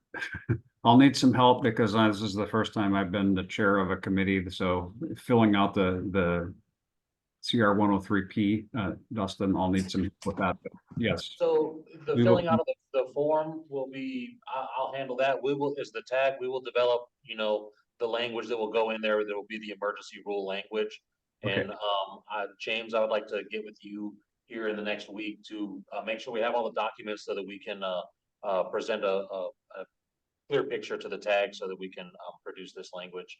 And I think that a week to get ready for that presentation and then meet on the second week would be the best course of action for that tag. Shoot me an email. I'm at your disposal, sir. Awesome. Thank you. Joe? Yeah, Dustin, did you ask that be part of the motion to? I would like that to be part of the motion, please. Yes. Okay, if I can make a motion that includes both parts, both tabling it right now and then asking staff to prepare a CR 103E ahead of our next meeting based on any input from the IFC or IF, the fire code tag. Could be my amended motion. And my second is fine with that. Okay. Any further discussion? All in favor of the motion? Aye. Aye. Any opposed? Okay. Jamie, thank you for your diligent work on this. You presented it really well. You brought a small army with you. That was awesome too. So Yes, sir. This army will follow me around to the meeting next month. And you can tell that there's some passion amongst our group and our industry. So we appreciate the way that you're handling this. We appreciate you listening to us at a late date. So thank you. I'm at your disposal, and I'll be just sitting here listening to the rest of the call. Thank you very much and have a great day. well, thank you for catching this because this could have had some serious ramifications if not dealt with. Yeah, thank you, everyone. It's 11:28. Let's go ahead and take a 7-minute break till 11:35. Allow people to get up and refill their coffee or dispose of coffee, however is appropriate. So we stand a break until 11:35.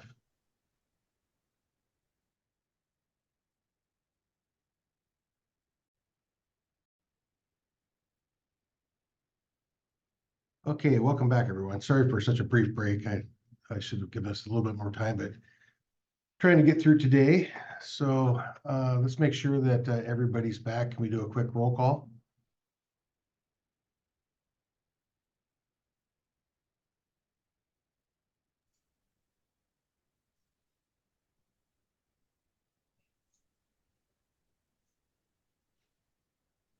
Could staff do a quick roll call, please?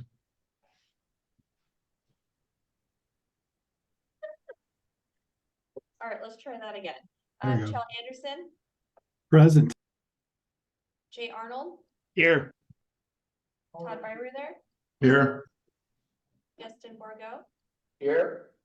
Damon Doyle, Here. Tom Handy, Here. Pop, Roger Haringa, Here. Matthew Hepner, Craig Holt, Here. Brian Menzer, Ben Amora, Pete Reiki, Katie Sheehan, Here. ex officio member Lauren Lathrop, Here. Senator John Lovick, Here. Representative Alex Rommel, Representative Suzanne Schmidt, Senator Linda Wilson, I am here. Assistant Attorney General Dear Mirabachtel. I'm here. Okay, appears we have a quorum, so we'll proceed with the agenda. Next agenda item was agenda item number, and I don't have it up here right at the moment. Number 6, thank you. Staff would go ahead and give us an overview. We received a petition on March 29th, and I'm showing the cover letter, and I can go down and show the entire document. But first, I want to ask. I'm sure there will be somebody to testify, and I will go with the request. Whatever you want me to show, I will do it, and I will refer this to Dustin, Dirk, and Krista, because I'm a short timer, and the petition will require some more time. That I don't want to make promises. So I will be the person showing the documents, but Dustin and Dirk and Krista will address that. Okay. And what is our procedure for receiving when we receive petitions? Well, if we can let the petitioner introduce the issue, and we will show the document, and then Dirk will explain the procedure. Okay. Kevin, want to go ahead and proceed? Yes, thank you, Chair Doyle and members of the council staff and stakeholders for your time and attention. Dan Kirshner is in Denmark at the moment and is unable to present today, but I'm familiar with the content of this petition and will be here in his stead. And I was wondering if I might share my screen. Give us one moment, we'll promote you to a panelist and then you'll have the permissions. Okay, thank you.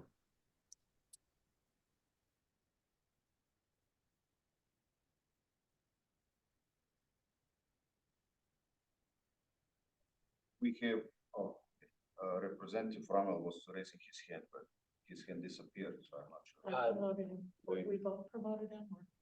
He was promoted. Let me see if I can find this. Okay, here we go.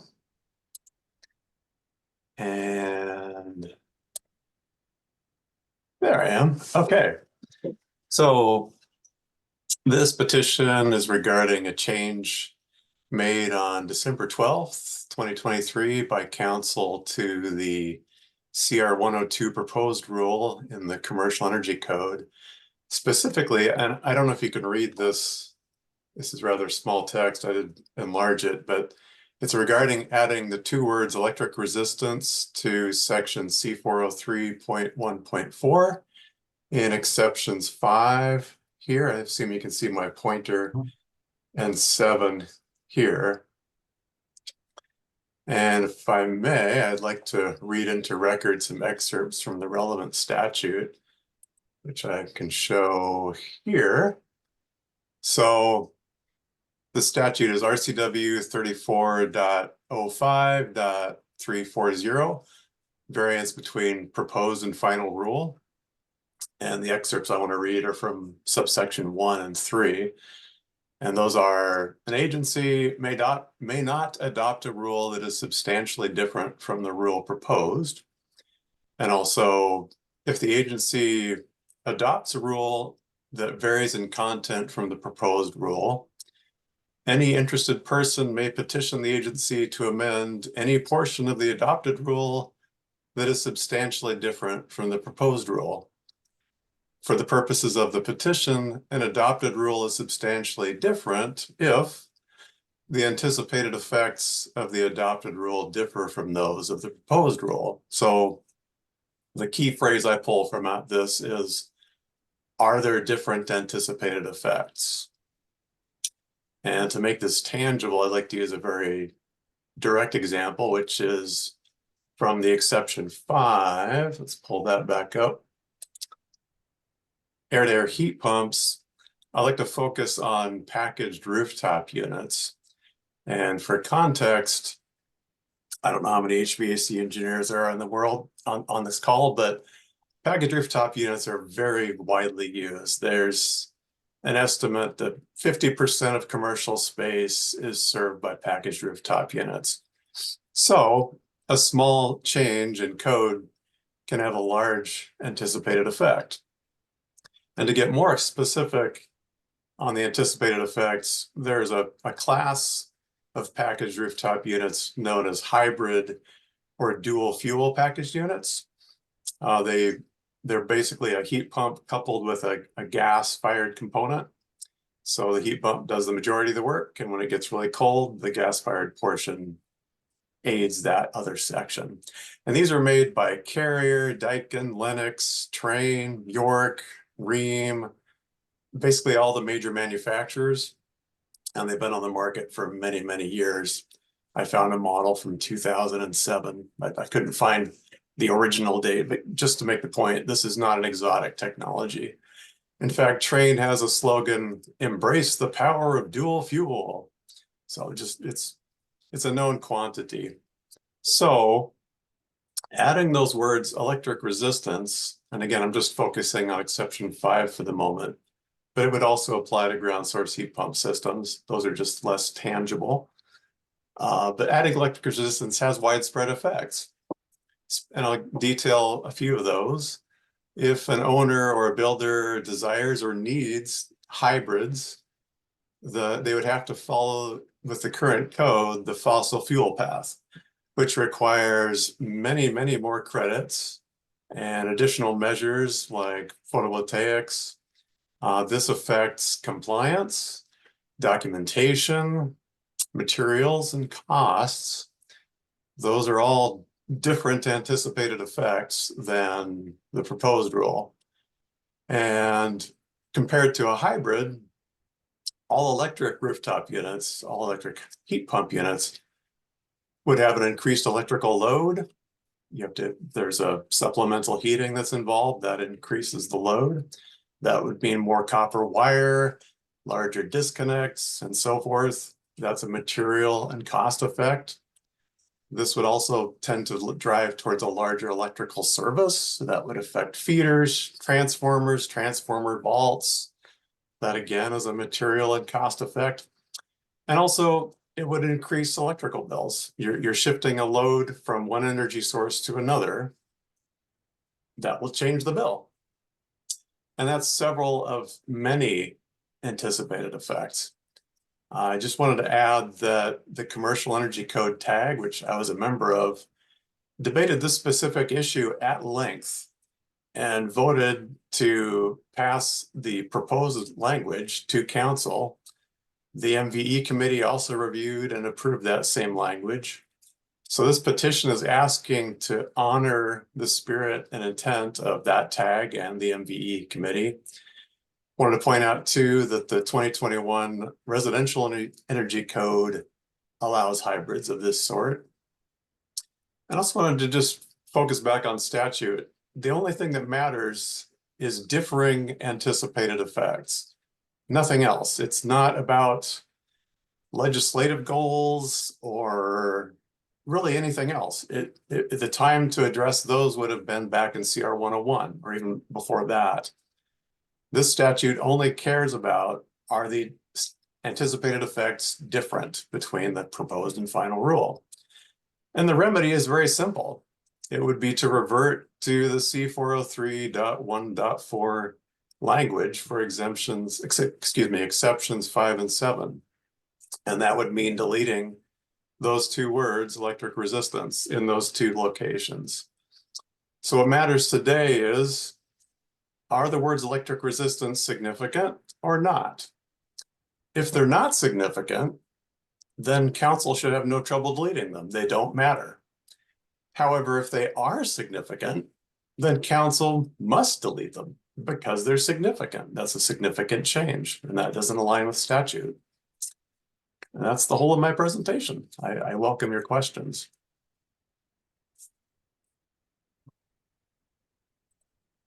You're muted, Damon. I'm here talking to myself. Thank you, Kevin. That was very concise and to the point. So to summarize, it seems like C403.1.4 exceptions 5 and 7 were changed at the very during the CR 103 or the final vote. Is that correct? Yes. Okay. All right. John Rothman, you had your hand up first. Go ahead. Thank you, Mr. Chair. John Rothman with Avista, here to speak in support of the petition and agree with Kevin that this has a substantive effect, increasing the cost proposition of code compliance and reverting back to the earlier version without the words electric resistance, I think comport with the statutory directive to achieve efficiencies and allow flexibility within that framework. Additionally, the council is directed to take into account regional climatic conditions. I think that is important context for this. In the areas where Avista serves, this will have a disproportionate impact on the cost of building in the climate zone where we serve customers. And additionally, I think this also exposes the code to challenge based on EPA preemption. So for those reasons, we're supporting the petition. Okay, thank you, John. Chell. Thank you, Mr. Chair. I think, the proponent is using language like this would increase costs and things like that. What's bizarre is we've already voted for it. It's already in force. So that language is kind of, I guess, the attitude is kind of bizarre. Comparing to the residential code, I don't think has any bearing on this. They're specifically different typologies in there. I guess at some point, are we meeting the statute or not? And I think there's something that the proponent failed to mention that I think is extremely critical here, is if you look at the specific language of the code as it is in force today, it is similar, and some words are different, but it is similar to the code that this council passed in 2023. When this council went back and made revisions based on risk of APCA noncompliance, we modified the code in many areas. And the language that was in the final code is actually very similar, largely the same as was in the April version that was published as the Washington State Energy Code, second printing on 5/18/23. So I don't find any merit in saying that there is a change to the code from the CR 102 to the final version of the code, because the code went back to what it was before the EPCA revisions. So that's not a change. If you have A and you go to B and then you go back to A, that's not a change. You were at A before, now you're still at A. That has, in my mind, no standing at all. The specific code language is basically the same as in the final energy code adopted by this council in early 2023. It was moved into the CR 103 process and became the final rule prior to the EPCA revisions. It just doesn't make sense. I think there's lots of other flaws with this, but I'll just bring that up so that we can discuss that. Thank you. Thanks. Todd? No, thank you, Chair. So this is a petition about a variance. Can someone please back us up and explain exactly what the proposed rule is? I don't know that I see that in the documents. Yeah, can we switch screens? Yeah, there we go. So help me understand what I'm looking at here of proposed versus final. Where is the variance? So The difference is those two highlighted words. But maybe I'm sorry to interrupt. What is the proposed rule? Which version was it? The CR 102? Was it the proposal back Chair, during do you the mind if intake process? I'm sorry, Chair, do you mind if I jump in real quick on this? Because I think Todd's asking, I appreciate Kevin's presentation, but I think Todd's asking exactly the right question here. You know, under RCW 3405-340 sub 3, what we would be looking at, the council will be looking at, is what was the proposed rule that was published in the CR 102 that the public had an opportunity to comment on, and then what was the final rule that was adopted under this by the council and then filed on the CR 103. And we want to see what the delta is between what was proposed and what that final rule is. And so I don't have at my fingertips that specific information, but I think it would be helpful if staff could potentially put the CR 102 language on the screen, and then we can compare it to the CR 103 published language. Yeah, and yeah, Kevin, I think this is still your screen. We're seeing it at the moment. Yeah, I may have that language in front of me. Well, yeah. Well, here we go. So let's let Krista show this. Thank you. Yeah. So Derek, if I'm understanding you correctly, so the CR 102 was the document or the language that the public had an opportunity to comment on. Right. And statute precludes us from making significant changes from the 102 to the 103. Is that correct? Well, that's mostly correct. You know, we've had a lot of conversations about this over the last couple of years, right? Because the work that the council does is so complex that naturally there are a lot of changes that are made to the code and to the proposed WACs between that proposal period, I'll call it the CR 102, and the CR 103. That's one reason why we have comments, right? So that the council can learn more about both the proposed language and potentially make changes. The statute that we're specifically talking about today, RCW 3405-340, generally precludes, right, significant, or what the statute refers to as substantially different changes in the final rulemaking, unless there are some exceptions. So ordinarily, if you're going to do a substantially different change, you maybe have to do some supplemental notice of comment, allow the public to comment again on it, or just not do it, withdraw the rule. I mean, there's a host of options. But you can, as an agency under 3405-340, go ahead and file a rule that has substantially different language in it. That's what subsection 3 allows for. Subsection 3, as Kevin outlined, says that you don't need to file the supplemental notice of rulemaking. You don't need to go back to the well during the CR 102 notice and comment period if you have substantially different rules, so long as when you file it in the CR 102, you point out the fact that there's a difference between the proposed language. Now you might say, well, that means that you can make substantially different language. Well, that's true. However, the public has an opportunity to file a petition to point that out. Say, hey, that was substantially different. And you guys should take action as a result of that. And that's what Kevin's asking for.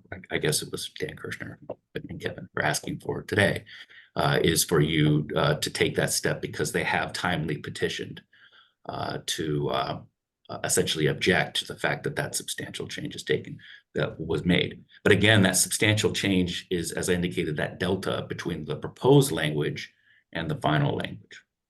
I don't know if that was too in the weeds, but that's basically what the law requires. No, that was helpful. Senator Wilson. Thank you, Mr. Chair. So I guess that's when we're looking at that, and if you look at what Kevin put up or what was sent to us, the buildings are permitted to, and then they crossed out internal electric resistance heaters to supplement heat pump to just electric resistance supplemental heating. So it did entirely cut out those dual systems, right? Because you have to do electric resistance supplemental heating. It is clear as a bell that that is the only thing allowed. I don't even remember discussing this particular piece on December 12th, because the only reason, as we know, we came back because there wasn't enough votes before it so that it didn't go to the legislature. So we inserted, it was supposed to be a very quick and very minimal change to get those votes. And so that was inserting a chart. Instead, we wound up with this because the major changes were done on November 28th. That was the changes to comply with EPCA. This was only to get the vote that you wanted so that you didn't have to have it go to the legislature for changes. So this is substantial. And I don't remember talking about this particular piece at all. Okay, thank you. Kevin, do you have a follow-up? I do. I'm particularly concerned about Councilman Anderson's concerns with my petition, or my presentation on this petition. I do think this has merit, and that's because when I look at the published text, if I may share my screen again, it says I can't. Well, it's the same as what Krista is showing, but I'll show you what I'm looking at. This is, let's see, make sure I've got the right thing here. This is what I downloaded from the council website. This is the CR 102. That is a proposed rule for the EPCA changes. That is the proposed rule that I'm petitioning about. And you can clearly see it says, I'm just showing exception 5 for simplicity. It says buildings are permitted to utilize supplemental heating sources. That includes hybrid systems. And that was changed to add electric resistance back in. And this language was reviewed by the TAG. It was voted, approved by the TAG, reviewed by the MVE committee. It was actually voted and approved by the council, except that it was then changed at the 11th hour on that December 12th date. This is the CR 102. This is the proposed rule that statute is referring to, because the thing I showed you before was the CR 103 from this proposed rule. That was the final rule we're discussing, not the pre-EPCA code. The pre-EPCA code was considered inapplicable. It was erased and replaced by this new code that we have today. And as I presented earlier, adding electric resistance back in is a substantial change. And to be clear, the statute defines, for the purposes of a petition, what a significant change is. And that is, are the anticipated effects different between the adopted rule and the proposed rule? And I contend they are. And I contend if those words are not significant, then they're irrelevant and you should have no trouble deleting them. But obviously they are significant because we're having this discussion, and therefore they must be deleted because they're significant. Thank you. Senator Wilson, you still have your hand up. Did you want to follow up on that? Tom, you were up and then Chell, and then you went down. So I'm going to go ahead, Chell. Thank you, Mr. Chair. I guess, why do we have public comment? We have public comment because that can lead to changes in the code. That's, if we couldn't change the code after that, then public comment would be kind of an empty exercise. So obviously we have public comment so that the code can be changed. And I guess what is substantial, you're using, the proponent is using substantial in a colloquial way, in a way of like, well, substantial or not. There's also a legal way, and I'd like to hear from Dirk what that is, and if there's any idea of whether this is substantial according to that, the legal definition of substantial. And then I'd like to go up to that. Well, you bet, Chell. Happy to talk about that, but also want to just make sure that members of the council too are aware of what a petition would mean if you supported it, and what the next steps would be, so that you're fully aware of what the future could look like if you were to move forward with going along the lines of what Kevin and his colleagues are recommending. Okay, so the key word is substantially different. That's in RCW 3405-340. Might be helpful if we put that on the screen.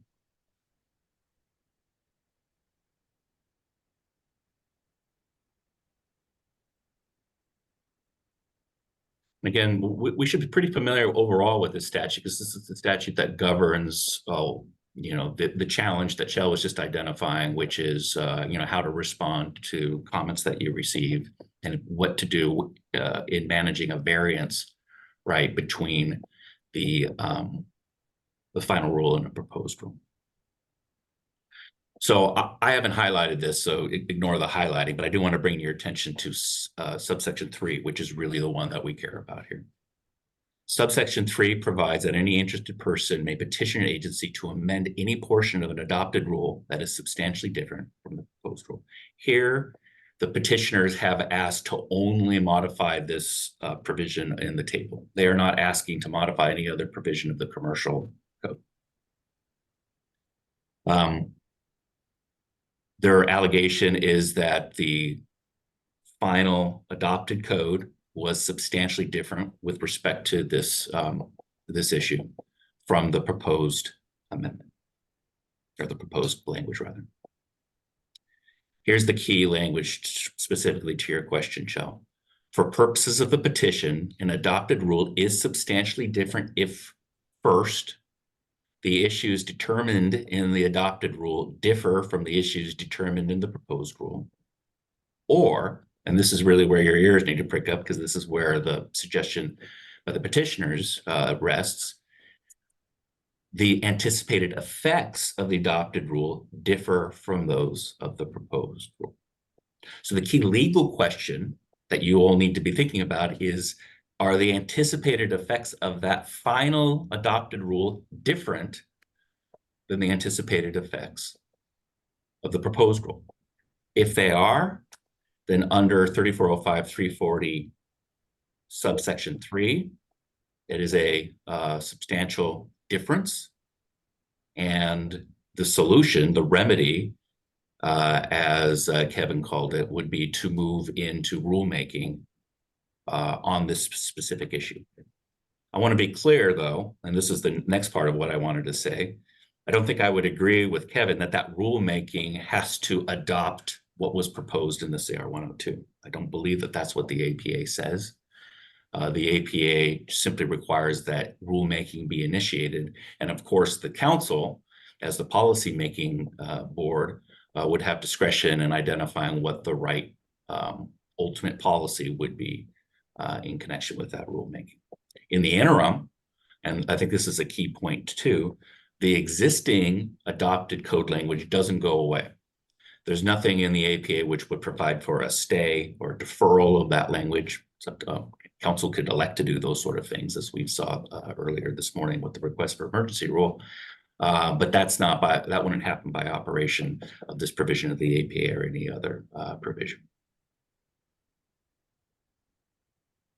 Thank you. I guess my next question is, we had a CR 103 that was filed, and we had a final code that was done in April of 2023. And that was published as a first edition and a second edition.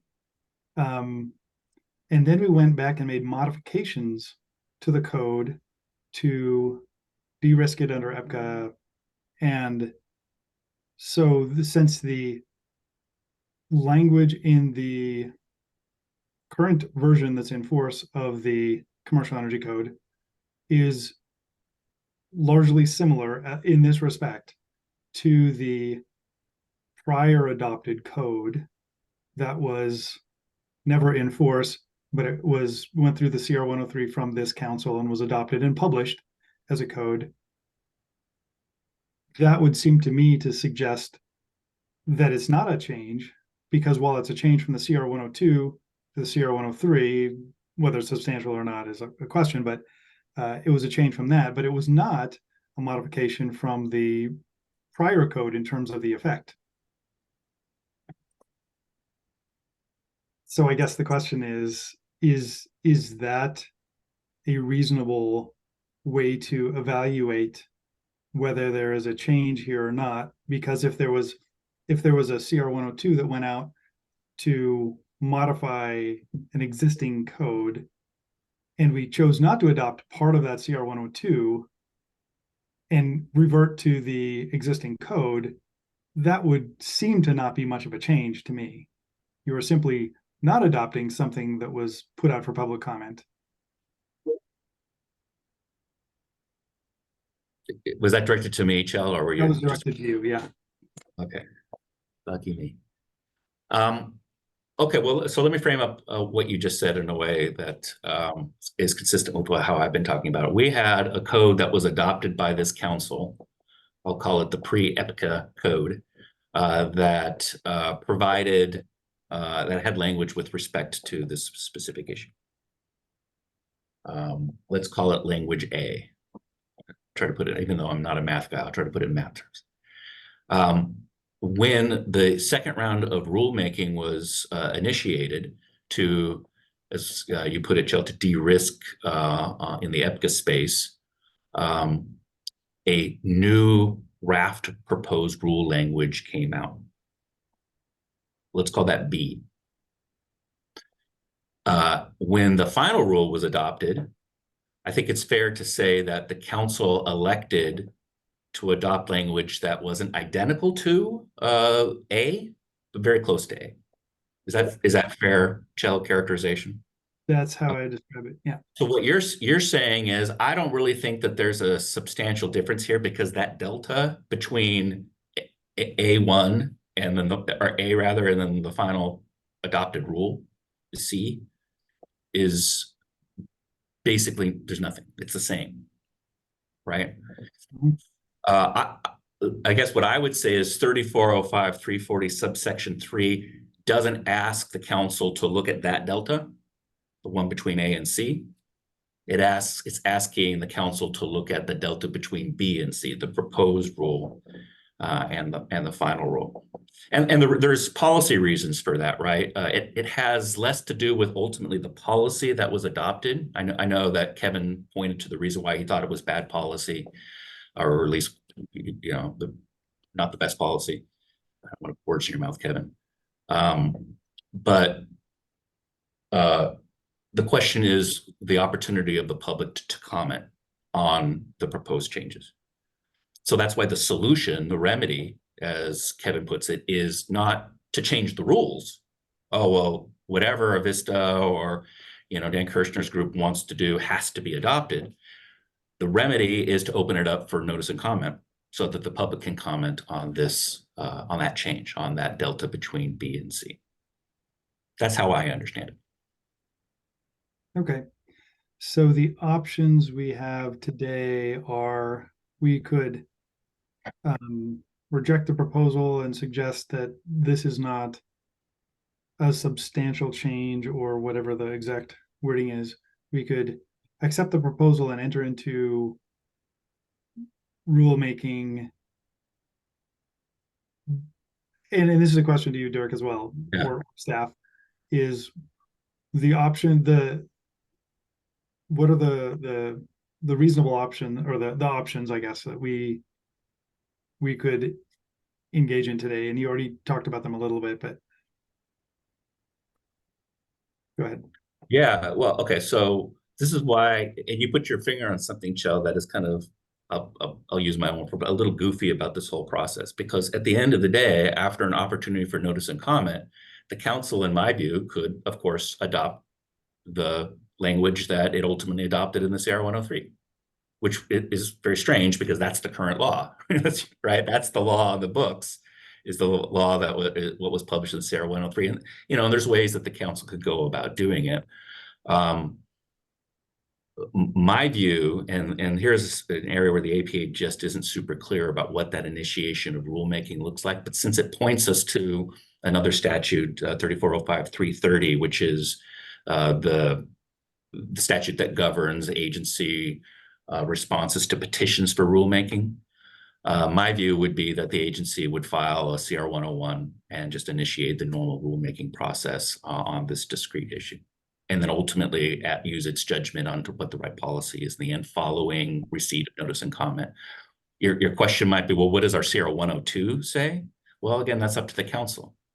It could be the language, again, just in my view, it could be the language that Dan Kirshner's petition recommended, or it could be something else. But it has to should be limited to the specific issue. This is not reopening the whole commercial code to re-adjudicate a whole bunch of issues. It's limited to this specific issue. Okay, so that's, yeah, so there's reject the petition or enter in CR 101 rulemaking. Are there other kind of major options available to the council? The only other thing I would, well, I can't speak, I can't think of any other options, at least under 3405-340. There's a timing issue here. The agency is required to act within, I think it's 60 days of receiving the petition to either initiate the rulemaking or not. So that's the only other consideration I think you need to keep in mind. The petition came in, what was the date? It was on March 29th. We're a little early, but I think now would be a good time to make a decision on next steps. Okay, thank you. Tom? Yeah, I was just wondering, can we really dispute that this is not substantial when it causes one to go down another pathway that has, you know, some pretty significant different cost implications for compliance? Maybe Dirk. Did you want an opinion from Derek on that? Yeah, I muted and turned off my camera on purpose. So you're asking me, it sounds to me, Tom, like you're essentially asking me to sort of render an opinion on whether this is substantial or not. But the farther, and I hate to sort of punt on that, I want to leave that just up to the council, who's actually in the position to make those determinations. I would just say, I would encourage you to take a look at what was proposed, what was finally adopted, and make determination based upon what you've heard from Kevin and the types of questions you're asking right now, Tom, as to whether or not it looks like the anticipated effects would be substantially different. Okay, well, I'll put forward that I would believe that they would be substantial. So I'll leave it at that for the moment. Thank you, Tom. Kevin? Oh, yeah, I wanted to say that I agree with Councilman Anderson that public comment should be allowed and should allow for changes in the code. However, the time for that public comment is not at the point of departure from CR 102 to CR 103. the time for that public comment and to make those changes is earlier in the process, if those changes are substantial. And in this case, the change was made almost literally at the 11th hour. And there was no opportunity for public comment because the change was made as a motion by the council, at which point public comment is not available. And I agree with the Assistant Attorney General that the remedy, as I've said, is not for the council to change the code. It is for the council to initiate rulemaking. So I apologize for that mischaracterization. Yeah, thank you. Thank you. Representative Rommel, before I call on you, Andrea Smith has had her hand up for some time. Andrea, go ahead. Thank you. Andrea Smith with Building Industry Association of Washington. Just wanted to echo what Kevin was saying. I have no recollection of public comment taken at the December 12th meeting, and I know for sure that our membership, as well as other stakeholders, would have been opposed to this last minute change because as code users, it does have a significant impact, and it does vary significantly from what was published in the 102. Thank you. Thank you. Representative Rommel. Thank you. Question for Derek. Since the proposed remedy would require filing CR 101 or a proposed code change, am I correct in understanding that under the new rules passed last session, that the council would need to take a supermajority vote finding that this was an emergency? Yeah, Go ahead, Derek. actually, here's what I would do on that. So I'm not, again, trying to deflect on that specific question, but I defer first to Stoyan, who would understand a little bit better. I don't think I would necessarily characterize this change as an emergency that would trigger that requirement of the bill. Of course, that bill doesn't go into effect until June 6th. So that's when those new requirements would kick in. I would say the APA, and this is something we're going to continue to work out as we implement these new requirements, Representative Rammel, but the APA has its own separate standing requirements, which need to be read, sort of holistically with the council's own authority and requirements and limitations. I don't understand anything in the new language that's been adopted by the legislature to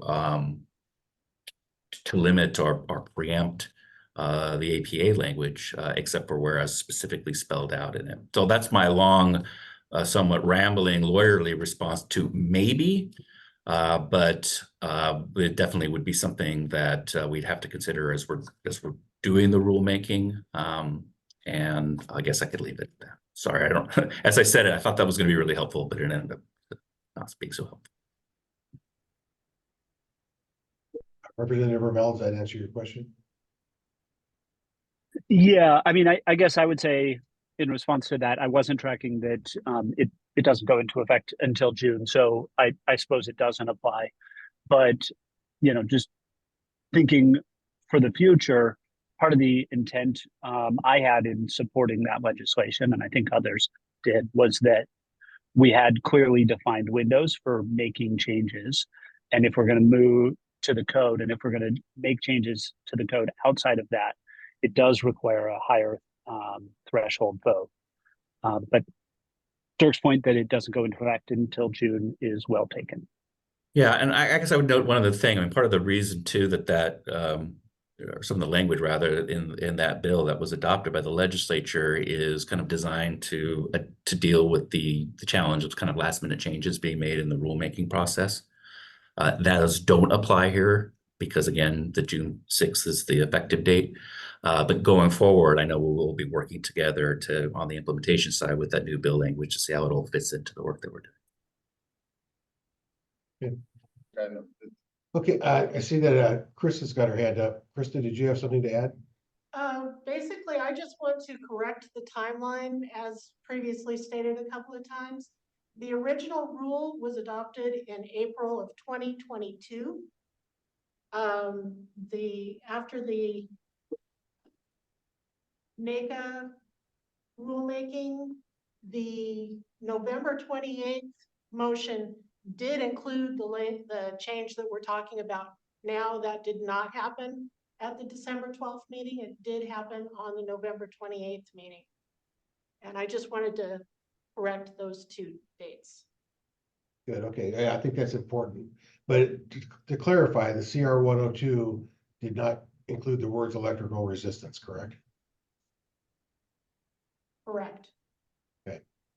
And for the council's recollection, when we revisited the code, we only addressed items that were EPCA related.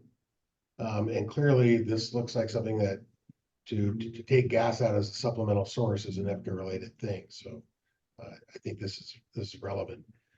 Katie, go ahead. Yeah, thank you. I just kind of want to play out procedurally, I guess, what will happen. So if we we can vote that it is a substantial change, and then it would go into rulemaking just on this particular subject. And then, but if we vote to reject it, then where does it go? Do then the proponents here decide, does it go to court if they would like, or is that kind of the next step, or is it just dies away quietly? Just wondering. I'm kidding. And I shouldn't be. But Dirk, do you have any kind of, or yeah, do you have any? Yeah, I can, well, I can't speak to what the petitioners would plan on doing next. You know, it's up to them. I can tell you though what the APA says. It doesn't specifically prescribe any next steps. In an ordinary petition for rulemaking, and you all have dealt with a few of those over the last year, there's actually an appeal mechanism that's available that would go to the governor's office. The 3405-340 doesn't specifically provide for that. In fact, it doesn't really talk about what happens in the event of a denial. And when I say it doesn't talk at all about what happens next step if there's a denial. I would say, again, can't speak for the petitioners, but in any instance when there are legal questions and the council's acting, there's always a risk of legal action. I did hear. I can't remember who it was. I think it might have been well, I can't recall who it is. That there was a question about whether the current rule would potentially raise a challenge on EPCA preemption, and we haven't taken a close look at that. But I can tell you that always means that there might be litigation. If I could speak candidly. The least risky option, if the agency is interested in avoiding litigation, would be to move forward with limited rulemaking on the specific issue. That's not to say that doesn't open up its own can of worms and challenges and potential legal risk in other respects, but on the specific issue of the requirements that are 3405-340 subsection 3, that would appear to be the least risky path forward. Thank you. Katie, is that helpful? Yes, very much so. Well, ask Katie the question. I'm sorry, yeah, Katie, that was your question. I'm sorry. Thanks. It was helpful. Thank you. I read her mind. That's what happened. Yeah, very good. Jay, go ahead. Thank you. Couple of questions. One is, if the council were to go into CR 101 rulemaking, given that this is the commercial energy code, would the effective date of any change have to sit through a legislative session, given the process that we're embarking here in responding to a petition? And secondly, if it did, what code would govern while we were waiting for that process? Yeah, really good question. We've given a little bit of thought to that. I think the best I can offer on the first part of the question, Jay, would be, we would have to assess that if you go that path, while the rulemaking is undergoing, to see whether we think that this is subject to that provision.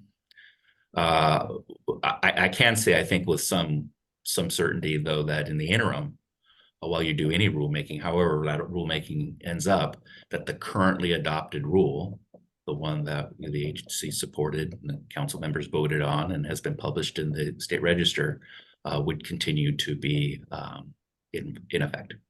Yeah.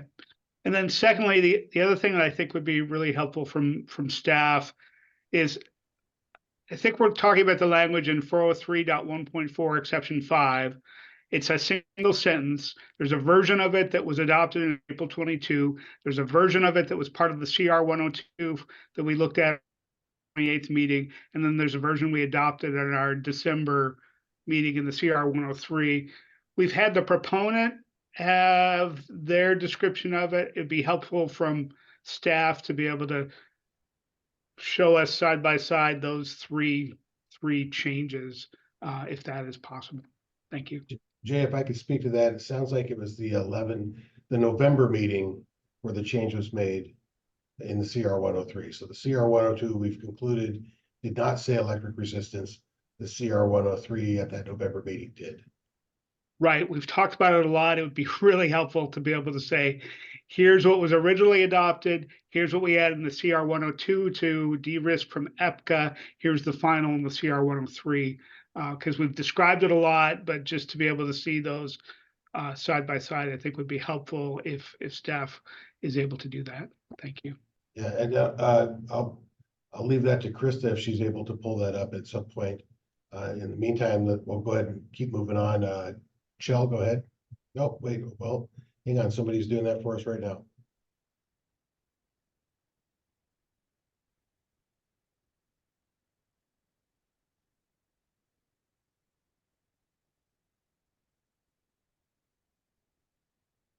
So this appears to be the CR 102 twice.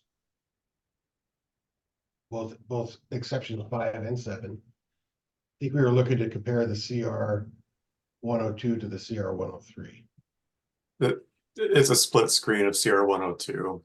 Yeah, exactly. Yeah. And then of course you got the CR 103 next to it. Well, I sort of do. I think I lost it. It's not showing up for me for some reason. Why is that? Okay, here we go. There we go. Jay, does that, is Nope. that what you're looking for? Well, For some reason, exception 5 is not showing up. Let me take the split screen away. Well, I would like to see the original adopted code. So maybe if staff could put that into a separate Yeah, I've document. got it. Let me get back to the screen and okay, go ahead and let, you can stop sharing your screen, Kevin, and let Krista share hers. Thank you.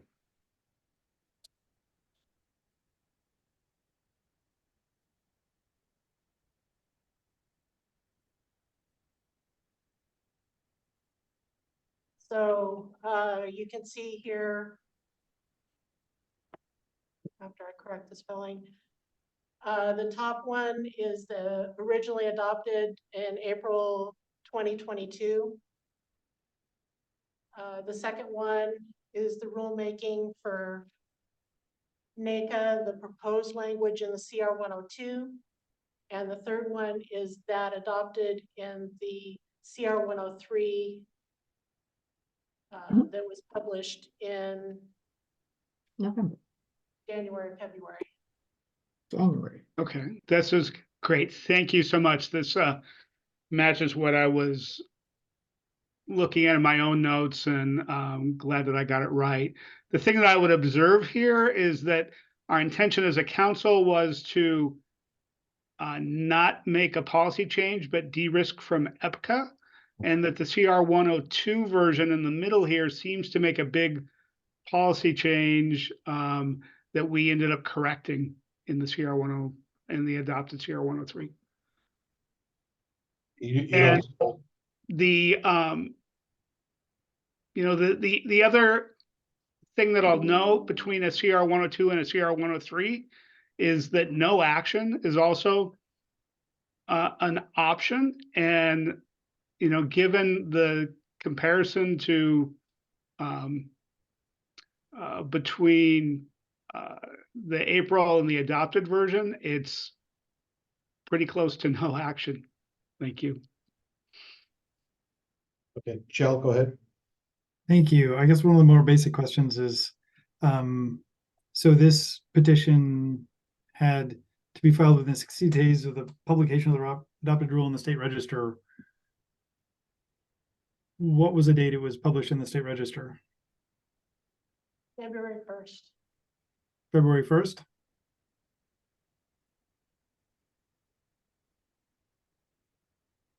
Okay, so it, February 1st and received on March 29th. okay, so within 60 days. Yeah. Okay, all right, thanks. Senator Wilson? Thank you. So I need to look here. You've got April, EPCA, and adopted. So adopted was December 13th or 12th, right? That was the first version before we went into the EPCA modifications? No, adopted. The April- adopted was. The adopted what was filed after the December 12th Yes. meeting. Okay, so this, what was adopted was what was voted on December 12th. Right? Yes. Okay, and then the EPCA took that out. Electric resistance did not exist in the EPCA. So that's where the huge change occurred, was on December 12th, when there was no public comment allowed. So that's where the huge, it doesn't matter what was in April, because you adopted in November 28th to comply with EPCA. The last one is December 12th, which is what Kevin was indicating was at the very last moment. That's when that was adopted, and that was slid in there, which then was removed to comply with EPCA in November. So if you put it back in here, likely it's not complying with EPCA, because you took it out in November.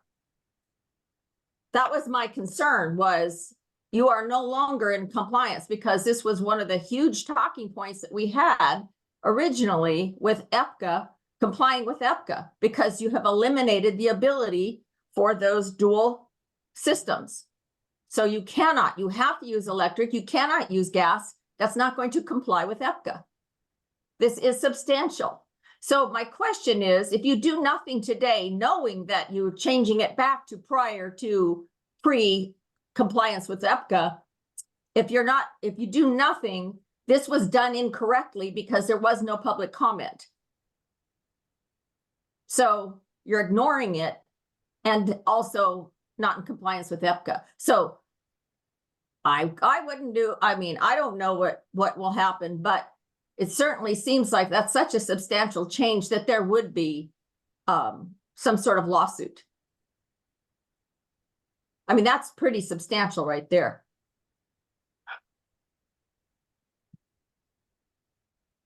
Okay. I got lost in the order. Chell, you're above Katie's. Go ahead. Thanks. The council never adopted the EPCA language. The council only adopted the April 22 and the final language. And in fact, the final language was modified from the CR2 based on a public comment. So it was a response to a public comment. It was not anything other than that. Thank you. Thank you. Katie? Yeah, I'm just trying to remember the order of operations, because Krista, I think, just said that the language was that it was in the November 28th meeting when there was public comment. Is that correct? No. No, the November 28th meeting was the CR 103 vote. However, we were short a person. Yeah. So we voted again at the subsequent meeting. But both of those meetings were on the CR 103. Okay. All right. Thank you. Todd, then Kevin. Thank you, Chair. So a couple things here. If thank you for the petition. If this is true that there was some sort of procedural error here, then we should open it back up. And I think, I think we'll come to the same conclusion. We're not here to deliberate, that right in this meeting today. That would be the process of going back into rulemaking. But I will share my memory of this, because when we took a look at EPCA, actions to de-risk to EPCA, let me say that differently. You can't just isolate one thing like this. We were exploring different pathways to get there in the code, so that there was a fossil fuel pathway. It didn't have to say that every action or every bundle had to have a fossil fuel consideration. That was very evident in the residential code. Not all of the prescriptive bundles had to include a fossil fuel pathway. There had to be a fossil fuel pathway, just like there is in the commercial code. So that's how I remember this. Maybe that was correct, maybe that wasn't. Again, that would come out in rulemaking if there was a procedural error here and we had to open it back up. So thank you for letting me share. Thank you. Kevin?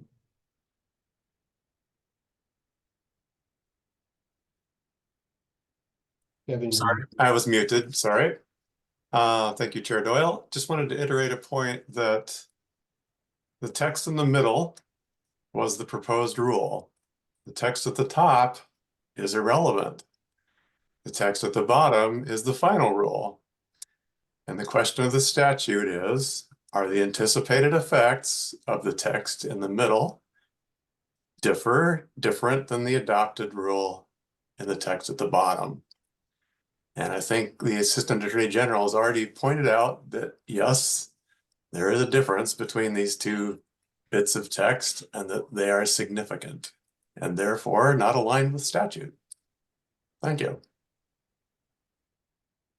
Did you say, Kevin, that the Assistant Attorney General found that they were substantially different? Did you say Yeah, that? hold on a second. I don't want to put words in Yeah. Dirk's mouth. I'm just saying, we discussed this earlier. Is there a difference between the language of the proposed rule and the final rule? And it sounds like there is a difference between the two. And the difference between the text at the top and the text at the bottom is immaterial, because the statute only concerns itself with the proposed rule and the final rule.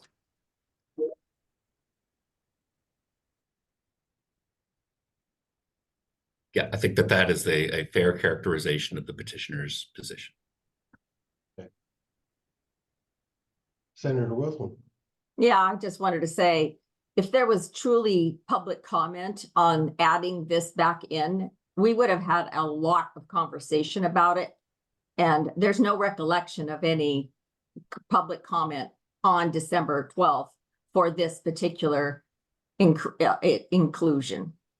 So I think that's huge, is that we had no public comment on that particular piece, because we had a lot of discussion about that in November when it was removed.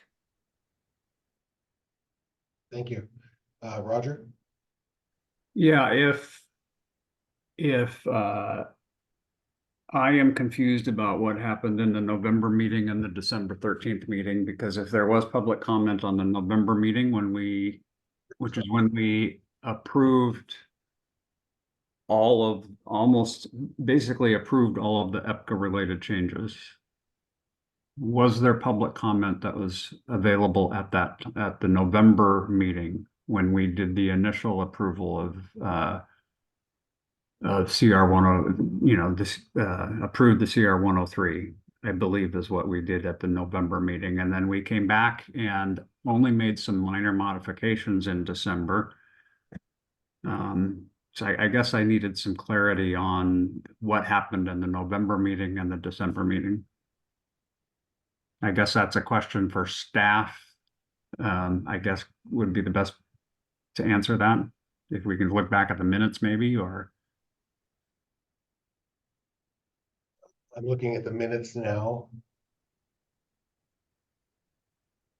Typically during the adoption period, we don't allow public testimony because the public testimony deadline has already expired and the council has already read and taken into consideration, all comments made at that point.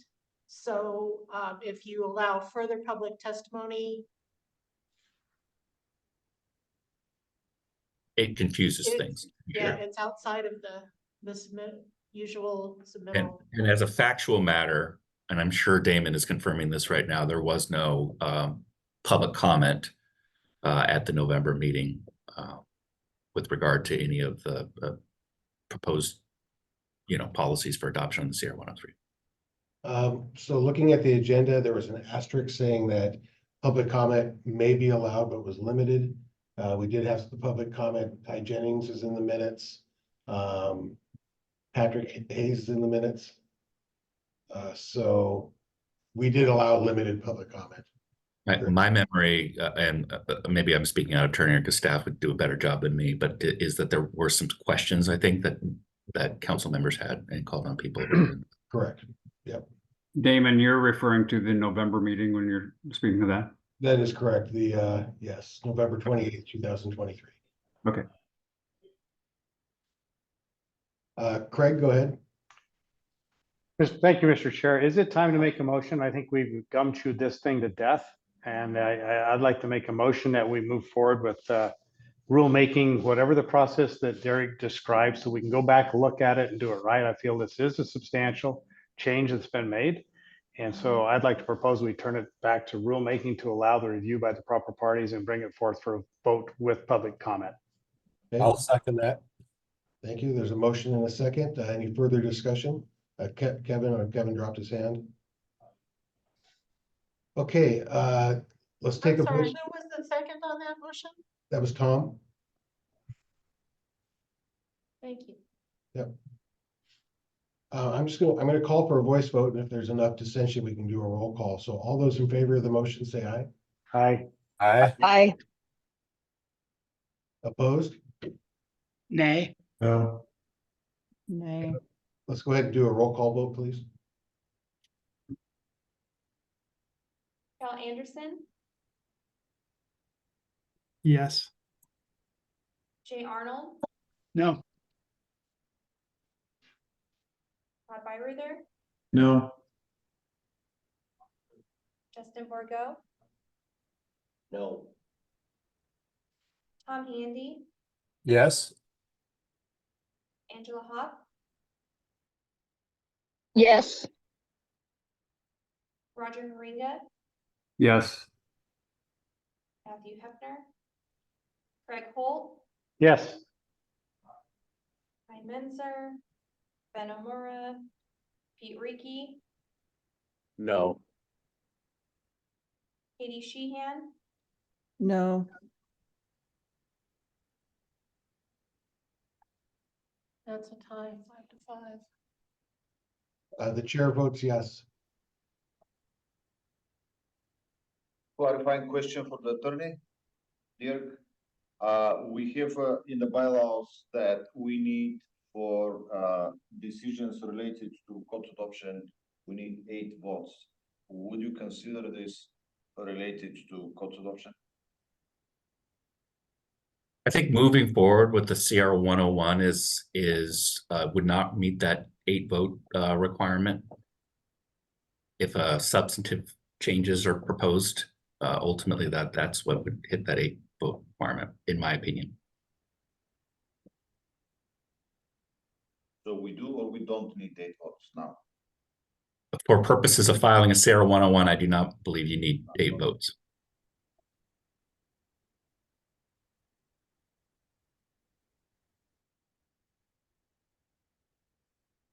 Okay, so I presume the motion carries. 6-5. Okay.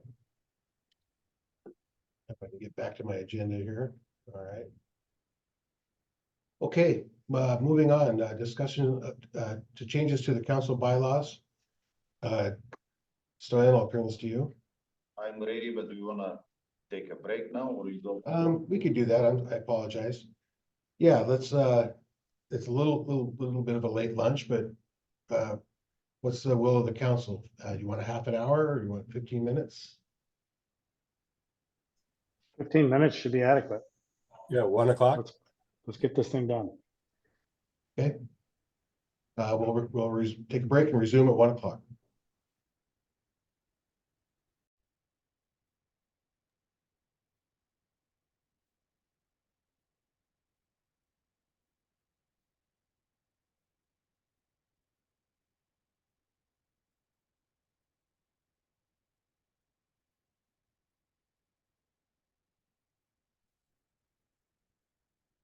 Okay, welcome back. Get my things together here.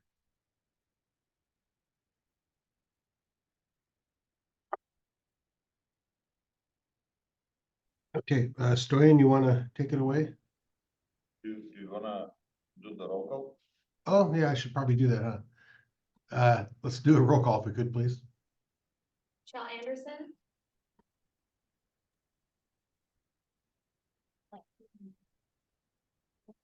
Jay Arnold. Here. Todd Byeruther. Here. Here. Damon Doyle. Here.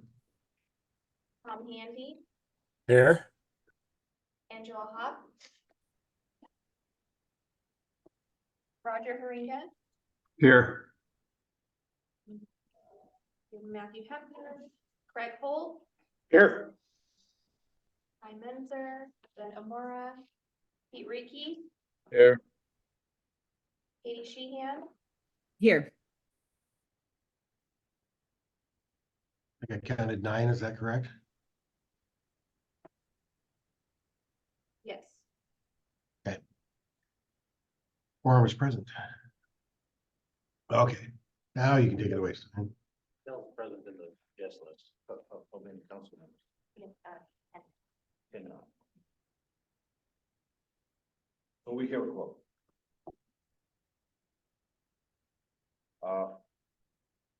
Can I start? Yes, please do. Okay, so proposed changes to the bylaw, so what, this document was posted on the website. I did my best to post it earlier this time. I don't know if a week was enough, but what you have here is I identified with the comments on the right, which one is consistent with the with Senate Bill 6291, and the rest of it, these are proposals that were discussed here and there, and I will be able to explain why these proposals are here, and you can approve or disapprove.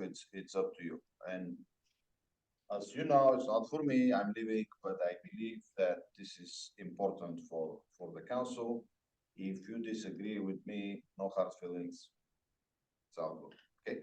So before you begin, how many? We're just looking at 2 pages here. We have. Okay. All right. Yeah, but this that is too much red. It's mostly from the Senate bill, so don't get stressed out. Okay.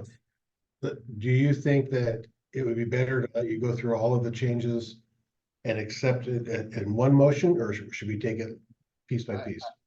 I think piece by piece, but it's up to the council how you want to proceed. Roger? Yeah, I know before I get into the nuts and bolts and the language, and I'm going to ask Dirk to clarify some language that's in the Senate bill. And so if you could bring that bill up, it was attached to the meeting minutes as well. And I'm looking at section 9, number 2. And Roger, I should be clear. I'm happy to do that. I might have to lean on Senator Wilson and Stoyan. We're actually in the guts in it, and I could help facilitate that. But I haven't been asked to render any opinions about this bill since its passage. Okay, so Dirk, it's a conversation that you and I have had is what's and actually so section 2 approval means a majority of the voting members present at the time to vote. That's what section 2 says. I believe there's something else that I read earlier up above in the Senate bill that may be conflicted with that a little bit. So that is question number one, I guess, and it'll take me a little bit of time to find that other reference that I was looking for. But in language we adopt I want us to be clear with what is approval, so that any language we're talking about in the bylaws adheres to the language that is approval in the Senate bill. Okay, really good point. So this is a change. This is new language that was added to 1927. And we've had, Roger and I have sparred a little bit in the past, I think necessarily, on what it meant to approve for purposes of the bylaws and the statute. Does it mean having, when the statute or the bylaws refer to having a majority of members present? Does that, and specifically, we were talking about the 2/3 requirement on the commercial code, energy code. Interestingly, I would note that this is 1927, not 27A, but for purposes of 1927, there were some questions that surfaced in this last cycle regarding what it means to approve with that 2/3 requirement. Is it all members of the council, present or otherwise, which was the historical interpretation of the council? Or as Roger suggested, did it mean only those present, relying on using Robert's rules and some other external sources?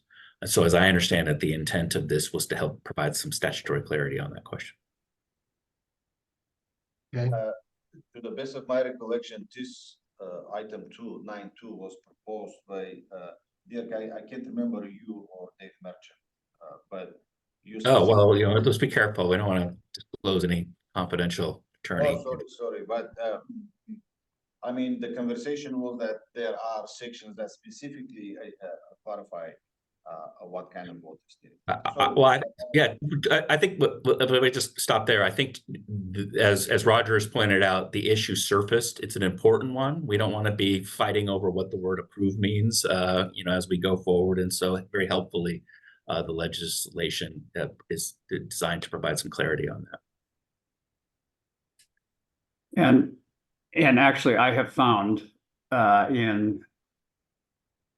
must be section 4. It's on the top of page 8.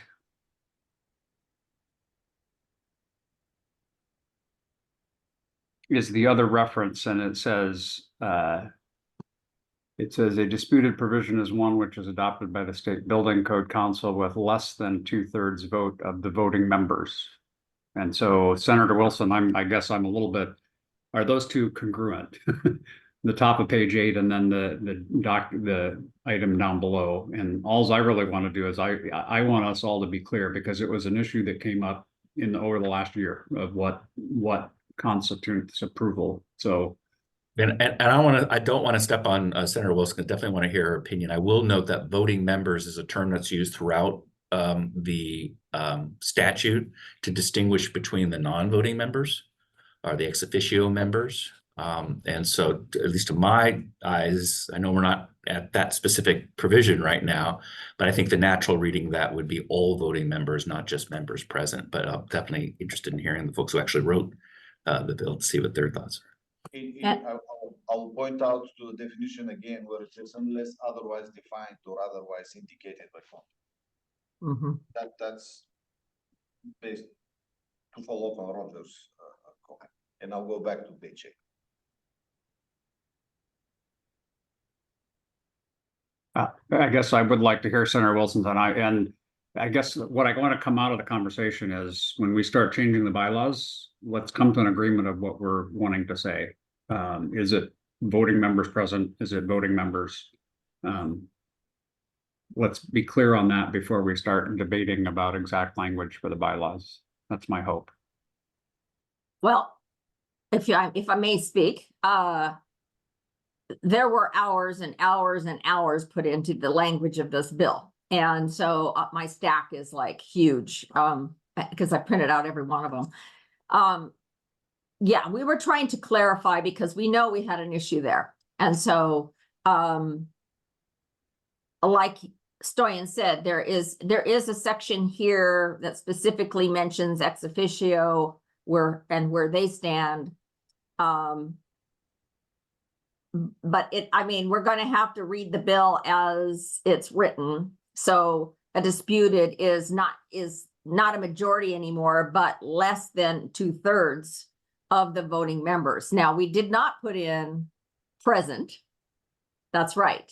Let's see there, and then there was in section 8, right? That was the other we're talking about. No, section 8, section 9, section 9, right? Approval. Where did that go? Yeah. Page 11. Mine Oh, are- yeah. All right, there it is. Approval, approved or adopted by at the time of the vote. So, I mean, this is, oh my gosh. Where is otherwise defined? Well, clearly there is unless otherwise defined, and the other is not defined. So that there's going to be some discussion on that. And I would imagine you're going to have some discussion in for bylaws on what you mean there. Or what you want it to mean there, because it is different. I'm telling you, we've gone through, it got to the point where I couldn't remember half of what was going on, and then we finally figured it all out. So there's a lot in this. Page 11, yeah. There, yeah, I mean, it's clear what it says on 11, and it isn't on 8. So there's reasons why we did that, and I can't remember that discussion with Stoyan. Oh, Alex is on. You remember that one? I do. Sorry, my hand keeps getting lowered. I don't know what I'm doing wrong on Zoom here. Lena, let me tell you what I recall this discussion, and then tell me if your recollection is the same. I think we agreed that we weren't going to try to change existing law on that 2/3 majority provision. But what we wanted to account for was the possibility of vacancies. So we wanted it to be 2/3 of the number of people on council. So it wasn't a quorum question. But if, there were 2 vacancies on the council, we wanted to not require that, whatever it is, 10, allow a reduction in the total number for vacancies. Does that comport with your recollection? Right. Yep, that's right. Yeah, and then on page 4, that's where it explains that ex officios are not counted for purposes of quorums, calling special meetings, or voting with thresholds, because we can't vote. Yeah.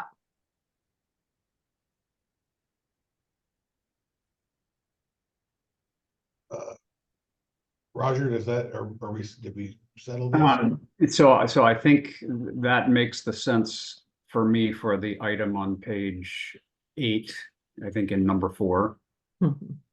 I think on the way I'm reading then section 9, number 2 is that's going to be the normal. And I guess I would like, am I reading it correctly or not? But the way I read it is most votes that we are going to have, and probably what we should have in the bylaws for the normal procedures, are approval of a majority of the voting members present at the time of the vote. Is that okay? And that's my understanding, and I guess I wanted to have that clear as we move forward. So. Except for that I mentioned before during the previous vote that the current bylaws, it's specific for you need 8. The number is specified. You need votes for votes related to court adoptions. Yeah, that someplace else that is required that you have to have a minimum of 8 when you do the final approval of the code. Yeah. Okay. Cool. Tom? Yeah, I had a question about section 4F regarding, and that was new, it looks like, where it says that the council members need to, or, vacant seats need to be appointed by the governor within 90 days. And if that's not happened within 90 days, only then do they not be counted as part of a quorum, that seat. And so if we have a vacancy that hasn't been appointed in those first 90 days, somebody is counted as part of the quorum that doesn't exist. And so I don't know how to understand that. So how it works currently is you have a council member with which term expired, let's say in January. And the council member keeps attending the meetings for 2 years with expired term without being reappointed or without the new person being appointed. So now we have the time frame 90 days. So that council member with the expired term is attending the meetings for 90 days. So that council member is part of the quorum. And after 90 days, then we need another appointment or the seat becomes vacant. But in my situation where I'm appointed by virtue of my elected position, if I am no longer in office, I'm not eligible to be on the council, period. And so that seat just goes dormant, vacant, if nobody else is appointed. And there is an existing procedure for that. So this procedure hasn't been changed. The 90 days was there before. Just the bill adds the same or similar procedure for the rest of the council members. So in this case, we had the same cases before. So you are no longer you no longer qualify. You have a time frame to inform the SBCC staff and the governor's office, and then the governor has to reappoint somebody, has to appoint somebody in this position. Right, but I guess my point is, if I stop showing up, my empty seat would still be counted towards a quorum. Oh, I guess that, okay, if this is the question, that I guess that one is above my pay grade. I'll ask the attorney. Okay, well, it was just a little confusing that maybe. Again, that section was there before. It's not something. Not changing. Okay. Well, as long as we know how to deal with it, if it happens. I like to share my opinion, but I'm not sure about that one. Well, what are we gonna do? Fire you? You can. Representative Ramel. Oh, he took his hand out. Go ahead. I was going to say, I think if I understand it correctly, in that instance, the open but unoccupied seat would count towards the denominator of quorum, but not towards the numerator. Is that right? I think this. Yeah. Well, yeah, that's what we're saying, right? 90 days, it is the total of who should be there in that 90 days. But you're still eligible to vote. So if you show up, you vote.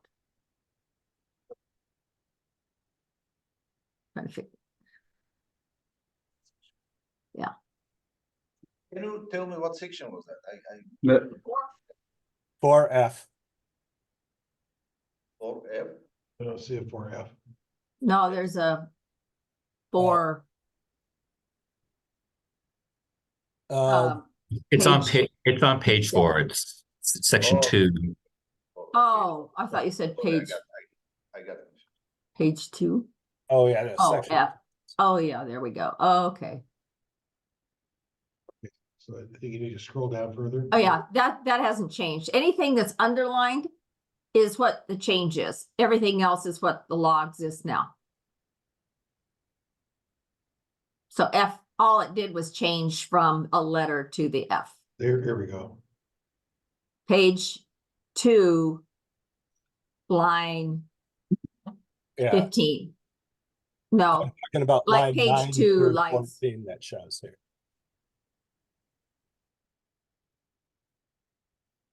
Is it? Then you're not. This is on page 4 and it's starting at 9. It's highlighted now. So this is what Tom was talking about, which is this is the 90-day period of time for appointing a successor. And when a 2/3 vote is required, that one person becomes real critical, as we found out last November. Yeah, there clearly continue to be members during that time. There's no question about that. Oh, there we Okay, so is everyone clear on that? For elected officials though. There's no change for the elected official, right? go. It now says each of the 15 appointments Yeah, but is eligible to continue to vote. Before, if you were elected out of office, you were immediately out of the council chair or out of the council and did not have voting privileges. I don't wanna have arguments with you right now, but item E clarifies the requirement for members who no longer qualifies. So item F is for members that talking about appointments, and item E is the existing language that talks about council members that no longer qualify. However, it just references that they may, but if they don't, they still count towards quorum, even if they're not there. And that's current law. Right. This is current law. They are an ex officio non-voting member, and so insofar as the law requires that you have to be a voting member in order to be counted for quorum, then they would no longer be able to be counted. And that, I guess, Senator Wilson just said that's the way it is now. Yeah, we didn't change that. So for example, then if we lost one seat, then a quorum, a supermajority would be 9. Or Yes. no, that'd be 9 to 5. It'd still be Well, 10 if we lost 2 seats. Still be 10. Mhm. Yeah. Okay. Todd, go ahead. Okay, thank you. So today I thought we were mainly talking about the bylaws for the tags, but it seems like since we put the bill on the agenda, it's a good opportunity to talk about legislative intent. So I'll ask a couple of questions. Just making sure we're still obviously everyone understands we're making a distinction between 1927 and 1927A when we're, to Roger's questions of the thresholds. If not, please let me know. The other one is on page 7 in section 4, when it is 1927A, just want to confirm that nothing changed in about the definition of non-residential, that we're still referring to the commercial energy code and nothing changed in the definition of multifamily and so forth. Is that still correct? Non-residential buildings as specified in this chapter. Yes. Which if we align that with the definitions in our commercial code, still, what's the threshold there, just to remind everyone, mainly me, Well, that nothing changed in that definition? the building code has certain definitions of residential occupancies.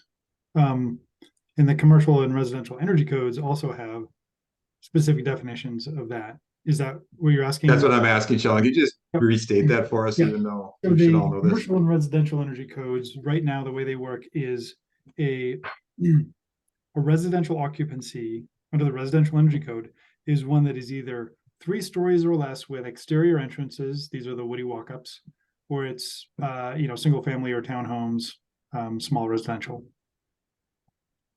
And this isn't necessarily the forum to discuss that, but that is the kind of point I'm making as we explore new middle housing typologies and are tasked with that. I just want to raise that point to deal with it at a future date.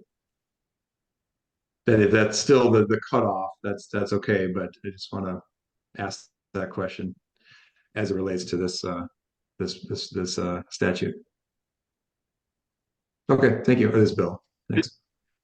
Todd, I just flagged for you that Representative Davina Dewar is interested in exactly that question. So my understanding is we didn't change that here, but there may be some discussion about that in the future, and urge you to connect with Rep Dewar about that if you're interested in digging in.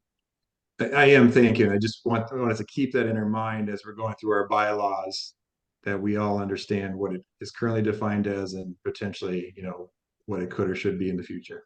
So thank you. This language was introduced in the substitute, and as far as I remember the conversation, it was introduced as clarifying language, not intended to change anything. That Yeah. Yeah, absolutely. Understood. Yet other state, you know, new statutes that are coming along, this will be a big distinction for us between what receives a 2/3 vote and what potentially will, you know, fall under 1927. So, okay, thank you. Okay, Pete, go ahead. Yeah, a couple of comments here. One is that my seat in particular is subject to members that stop attending, and that was actually how I originally got on this council. My previous predecessor stopped showing up, and so my question is: at what point is a determination made that that person is no longer on the council? And does the 90-day rule apply at some point thereafter? So that's not clear to me, and how that might work. But for my particular position, that seems to be quite relevant historically. And secondly, you know, when we talk about approval versus a disputed provision, when we use as the denominator all of the members of the council who have the capability of voting but may or may not be present. That means that if you are not present, you effectively are voting no. And so I think that was probably the thing that I objected to in the November 28th, December 12th fiasco. I'm sorry about that. I'm just enormously sorry about that. But I think that it was by the way that was interpreted, that basically said that I voted no, and that was not my intent. But by missing the meeting. So I'll stop there. Thanks. Thanks, Pete. Any further questions on 6291? I had pretty much a hard stop at 2 for myself. So just a heads up, Todd, if I do need to bail, but I think I can go a few minutes longer. But we're down to half an hour. So I suggest we jump into the bylaws and take the items one by one and see what we can get past. So item 5, the intent here is to, so currently we have, I'm allowed to say we until Monday. So when I say we, so currently, and we have an issue with the documents that are supplement to the initial proposal. So we have the proposal, and very often this proposal doesn't have adequate cost-benefit analysis or whatever we are asking in it. And the technical advisory groups, they don't pay attention to this. And then they recommend approval. The proposal gets to the standing committee. The standing committee doesn't pay attention to it. It gets to the council, and the council doesn't have time to review it. And the council aligns, respects the position of the technical advisory groups and the standing committees, and we end up with proposals with no cost-benefit analysis or no rationale or something. So this clarifies that technical advisory groups, they also need to evaluate this as part of the proposal. That's the thinking. Okay. I'd like to entertain a motion, but we got 2 hands up. Pete, go ahead. Sorry, I didn't lower my hand. Okay. Representative Rommel. Mine's on a slightly different topic. So if you just come back to me after the motion, thanks. Okay. Is there a motion to accept this modification to the bylaws? So moved. Second. Okay, motion in a second. Could we be clear on what part we're talking about? Five, right? The amendment, change language or added language and struck out language in item 5. Okay.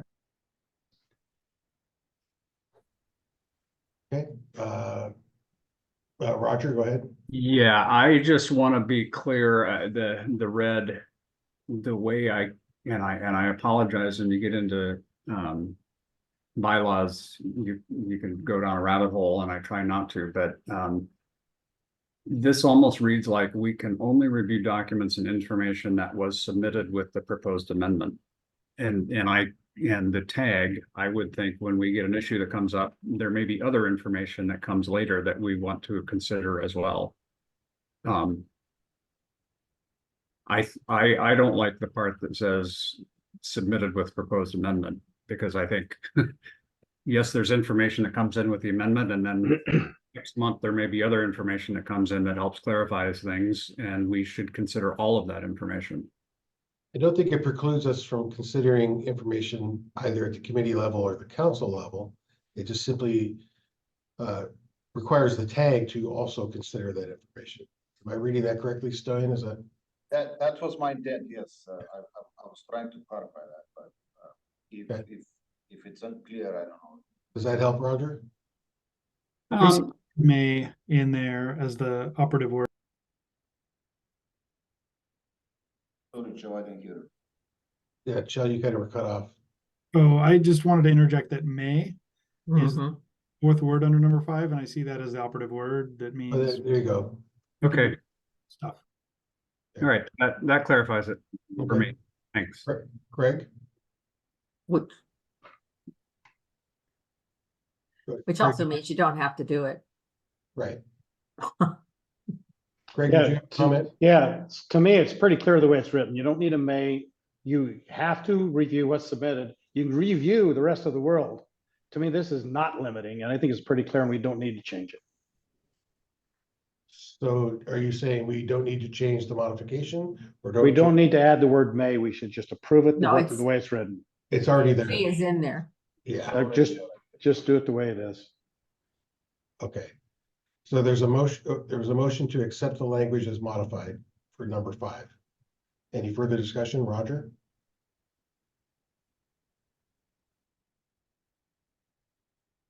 Sorry, no. Okay. And Representative Rommel, your hand's up for later, still correct? It is. Sorry about that. That's right. Okay, hearing no further discussion, all in favor? Aye. Any opposed? No. Nay. I heard 2, is that correct? Yes, that's correct. Okay, all right. Motion carries. We for Order, bylaws, Mr. Chair. we need 10 votes. Oh, we need 10 votes. Okay, We then need to do a roll call. We don't even have 10 people here. let's do a roll call, please. Paul Anderson. Yeah. Jay Arnold, Yes. Todd Byerther, Aye. Justin Borgo, Aye. Tom Handy, Aye. Angela Hopp, Roger Garinga, No. Matthew Hepner, Craig Holt, Yes. Ty Menzer, Ben Omura, Pete Reiki, Nay. Katie Sheehan. Yes. 1 to 2. Sorry, what was the number? 7 to 2. Thank you. The microphone in the conference room, by the way, is very, very low. Yeah. We're kind of struggling to hear you guys. Okay, that one is passed. Senator Wilson. Did she say that you had to have 10 votes? Yeah, it's a 10-vote threshold for changes to the bylaws, so. Okay, we only have apologize. 9 people here. Yeah, there's 11, and that was a 9-2 vote. My apologies. I'd forgotten the number on that. So that particular change is not adopted. Damon, did you vote? I did not. I must be getting tired. I will vote for adoption. Wait, time out. Well, I thought it was a 7-2 vote. Did I miss something? Or is it? Yes. But Okay, somebody so said we needed 10. that the bylaws require, does someone want to read that provision from the bylaws? Well, hold on just a moment. Was it 7-2 or 9-2? 7. Okay, so then, oh, so we'd have to have a majority, including myself, or I mean, a unanimous, including myself. Okay. Oh, right. But I just, for everybody's benefit, I just want to make sure that we're all, I understand time is an issue here. I want folks to see the actual bylaws and the provisions at the bottom.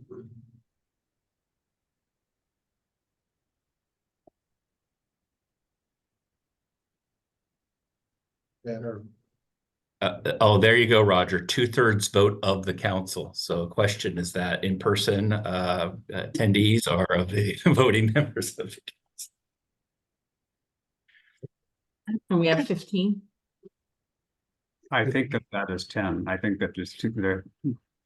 In our conversations, Derek, in this case, it would be 10. There are 15 council positions, so. Yeah, I would, well, so my view on this would be when it says of the council, it's actually referring to the whole members of the council and naturally of voting members, not non-voting members. And so there would be a 10 vote requirement here. That's been the custom and the understanding of the council too, with regard to the vote threshold for bylaw changes. And Derek, if I may, I believe we only have 14 members right now because we are missing one. So it's still 10 because it's to get 2/3. You're an engineer, Roger, so I'll defer to you on the math, but so suffice to say, we don't have seven votes is not 10. Correct. We need 10 out of 14. So if I can make a proposal, and this seems silly, and I hope Craig doesn't get too upset with me, but in item 5, if you bring that up, after the may, I believe if you put a semicolon, to make sure that the may includes the review documents and information submitted, then I am fine with that. Technical advisory groups may, semicolon, conduct research into code related matters, review proposed amendments to the codes, review documents and information submitted with proposed amendments. You mean a colon? Colon would indicate it. I think I'm an engineer and not an English major, so whatever. I know that there is something you can put there that makes sure it includes all of those. If that's a colon, then that would be great. Colon. I second your motion, Roger. How's that? Thanks, and Pete, go ahead and comment. I guess. Sorry, Damon, I'm taking your place. You're all right. Pete, go ahead. Am I on? Yeah, I guess my objection was review documents and information submitted with the proposed amendments. That seemed like it was limiting what the technical advisory group could look at. And I wanted to make sure that they could review any and all documents and information relevant to the subject matter. So this was my intent to combine. So, and if I can, Pete, as the person that made the amendment, the proposed amendment, I believe that it does that. It says that we can conduct research, and I would say conducting research means looking at other documentation, that kind of thing. So it's a may, and it does include everything, and I believe that it gives us the ability. Yeah, I think that's appropriate, and I think I would go for that. Okay, so is there a new motion to accept the revised language? Yes, I made that motion. Okay. And it was seconded. Okay, I'm not talking about the original motion that failed. I'm talking about a new motion. Yes, the motion I made was to include the colon after may and then keep the rest of the modifications to item 5. And I seconded that. Okay, perfect. Any further discussion? Pete, your hand's still up. Okay. Hearing none, this needs to be a unanimous vote. All those in favor? Aye. Aye. Aye. Any opposed? Okay, we got one down. Cool. Okay, item 6, this is language from copy paste from the bill related to a petition for amendment, and the intent for the following changes was to clarify that the TAC chair can do written or oral report, depends of how much we need to do. Of course, staff will be helping the TAC chairs to do that. It was an issue paper, and we spent 2 hours during one of the meetings to debate what exactly the issue paper is. So I was trying to make it easier for understanding and clarifying who is doing what. Okay. Roger, go ahead. I'm ready to make a motion. However, I do need to make one modification to it. The two sentences, sentence number 2, starting with lacking a consensus, and the red are a little bit in conflict. The sentence that says a petition for amendment. So my suggestion is if you get rid of lacking a consensus, a recommendation shall be, and then get rid of everything until through the shall be on the next line. Yes. Okay. So you don't want 2 shall be's in there, so you got to get rid of one or the other. Yep.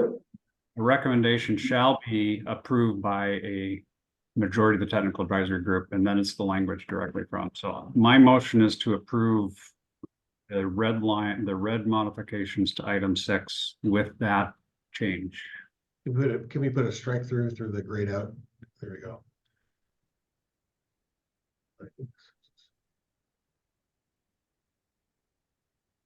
Okay. Second.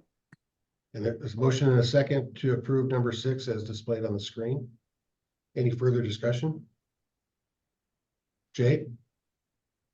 Question on removing the petition language. Isn't that just did earlier in the meeting is refer a petition to the tag? And do we want to have that somewhere else then to enable that process? I'm not seeing petitions within this particular section. This petition is related to amendments that typically so when we are receiving the statewide amendments during the submission period for the triennial code adoption cycle, this is the petition that this language covers, not the petition to repeal or the petition that we just Got discussed. it. Okay, good. I just want to make sure we weren't doing something different there. Okay, that's fine. Thank you. Okay. Any further discussion? Pete, go ahead. Yeah, I think we need to be careful about the disputed recommendations and the threshold for that. And I believe that should be if we have a quorum, then that should be the voting members present, not necessarily all of the members of the tag. If you get a number of tag members that are not participating, then automatically a disputed recommendation becomes, if that comes up, not being present becomes a no vote. And I don't think that's really what we want. So the active members should be there. So again, that should be the voting members present for disputed recommendations, or just where to go. I meant. So let me clarify here, and Roger, I moved back before your modification. I wanted to clarify the difference. So lacking a consensus, a recommendation shall be made by majority vote. So this is whoever is attending the meeting, and this is in general for everything, right? But the following sentence is copy paste from the Senate bill, and it's specific to petitions for amendments. For example, we will collect the petitions for amendment, the statewide amendments. Staff will file the amendments, and then it gets to the council, and the council refers, whatever amendments the council believes are meeting the criteria, and this is what we're talking about. So the technical advisory groups start reviewing these proposals, and they recommend to the council approve, reject, modify, whatever the recommendation is. This is the difference between the red sentence and the sentence before. If I may, item number 8 is all about technical advisory groups. And any petition that comes goes to the council. And the council would then go back and say, here, technical advisory group, look at this. So I don't believe that the petitions would ever be in the purview of the technical advisory groups. Any petitions to make modifications would be council action, and then the council would refer that to the technical advisory groups. Roger, I think you may be incorrect. I mean, that's what the technical advisory groups do, is consider petitions to make modifications to the model code. Am I correct? But typically they can't make any determinations on those petitions until they've been sent them by the council, because the council goes through those petitions and weeds out ones that for some reason or other don't need a technical review, if say they're political in nature, or they're asking the council to do something that is a violation of statute or things like that. So those petitions would not ever be referred to the TAG. Okay. If that makes sense. Isn't that kind of what this language is saying, though? Petition for an amendment referred to a tag that would only come from the council shall be approved by majority, so it's referring to a different thing to me than the previous sentence, which is when there's a lack of consensus on the recommendation. So to me, separating those things is a good thing, because it's referring to two different situations, one where there's lack of consensus and one where there's been a petition that's referred to the tag. As the second, I would agree with that. Can somebody define consensus, please? Consensus usually means that everybody agrees on the vote of all the voting members here, right? Okay, that's how I understood it as well, but just wanted to, okay. All? Yeah. Yes, Well, it doesn't say by all, a consensus to me, just in language, in regular language, would mean that everybody says yes or no. Everybody's, yeah, exactly. That's fine. I mean, that clarifies some things for me, and I would be fine pulling the motion out. I see that those two things are different. Okay. My challenge that I have is the wording then of majority vote of a quorum of voting tag members. I think that should be a majority of the tag members present.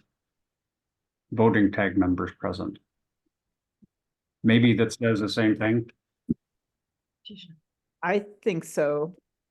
A quorum is created when a majority of members are there.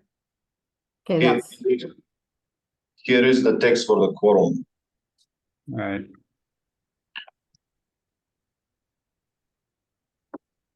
Okay. this is direct language out of the bill, though. Right. Yes.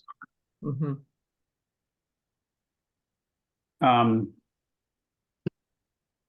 I'm fine making a motion to approve it.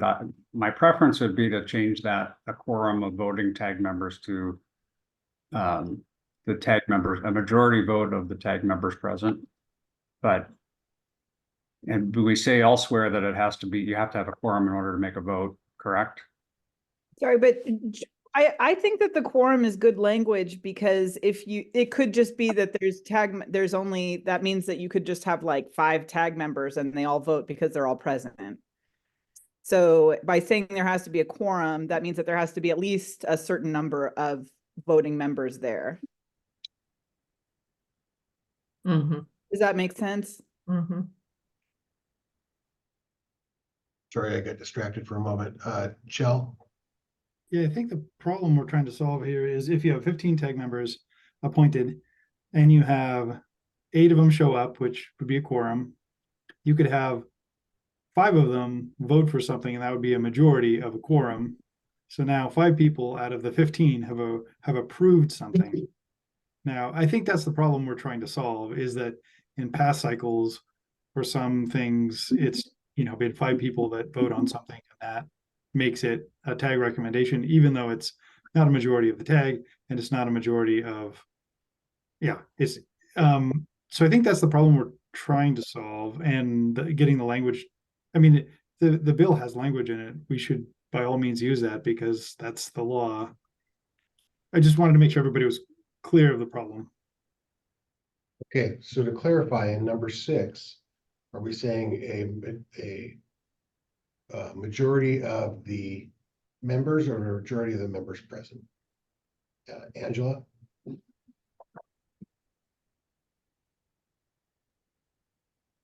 Angela, go ahead.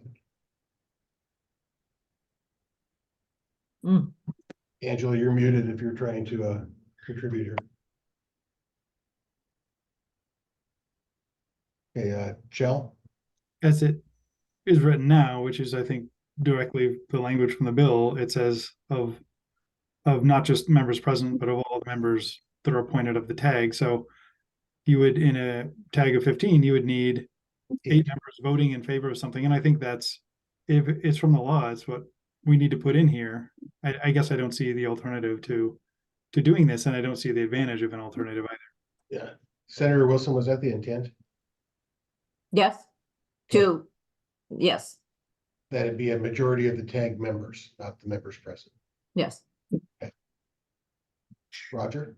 Well, so then should we get rid of the first one? I mean, lacking a consensus, when would we ever, we can't make a recommendation. That's kind of why I did want to connect the two. In my initial thought was, if the intent of the law is that every tag vote has to have 8, if there's 15 members, you have to have 8 voting members to have to approve it. If that's the intent of the language, then I think the second sentence should get taken. Well, I would agree with you, except for the fact that you wouldn't have a quorum without 8. So if you have a quorum and you have consensus, there's 8 votes. Right? Mm-hmm. But if you have 10 people and you have 7 people vote for it, it doesn't get approved. Right. Okay. All right. That's fine. If You have to have 8 in either case. Katie?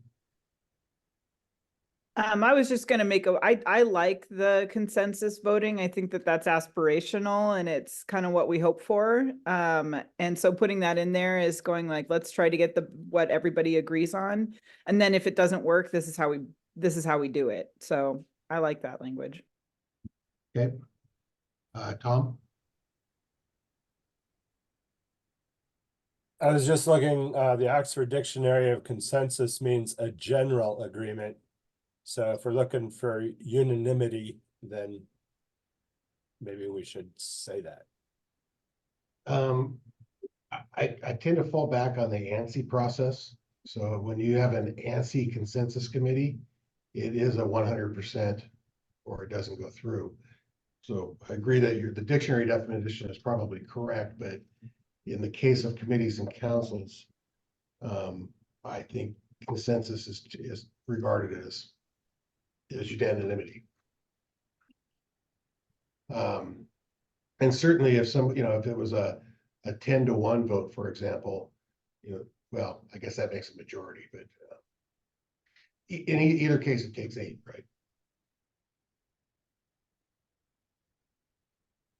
So do we still have a current motion on the floor? No, I withdrew my motion. Okay. Does anybody want to make a motion to take action on item number 6?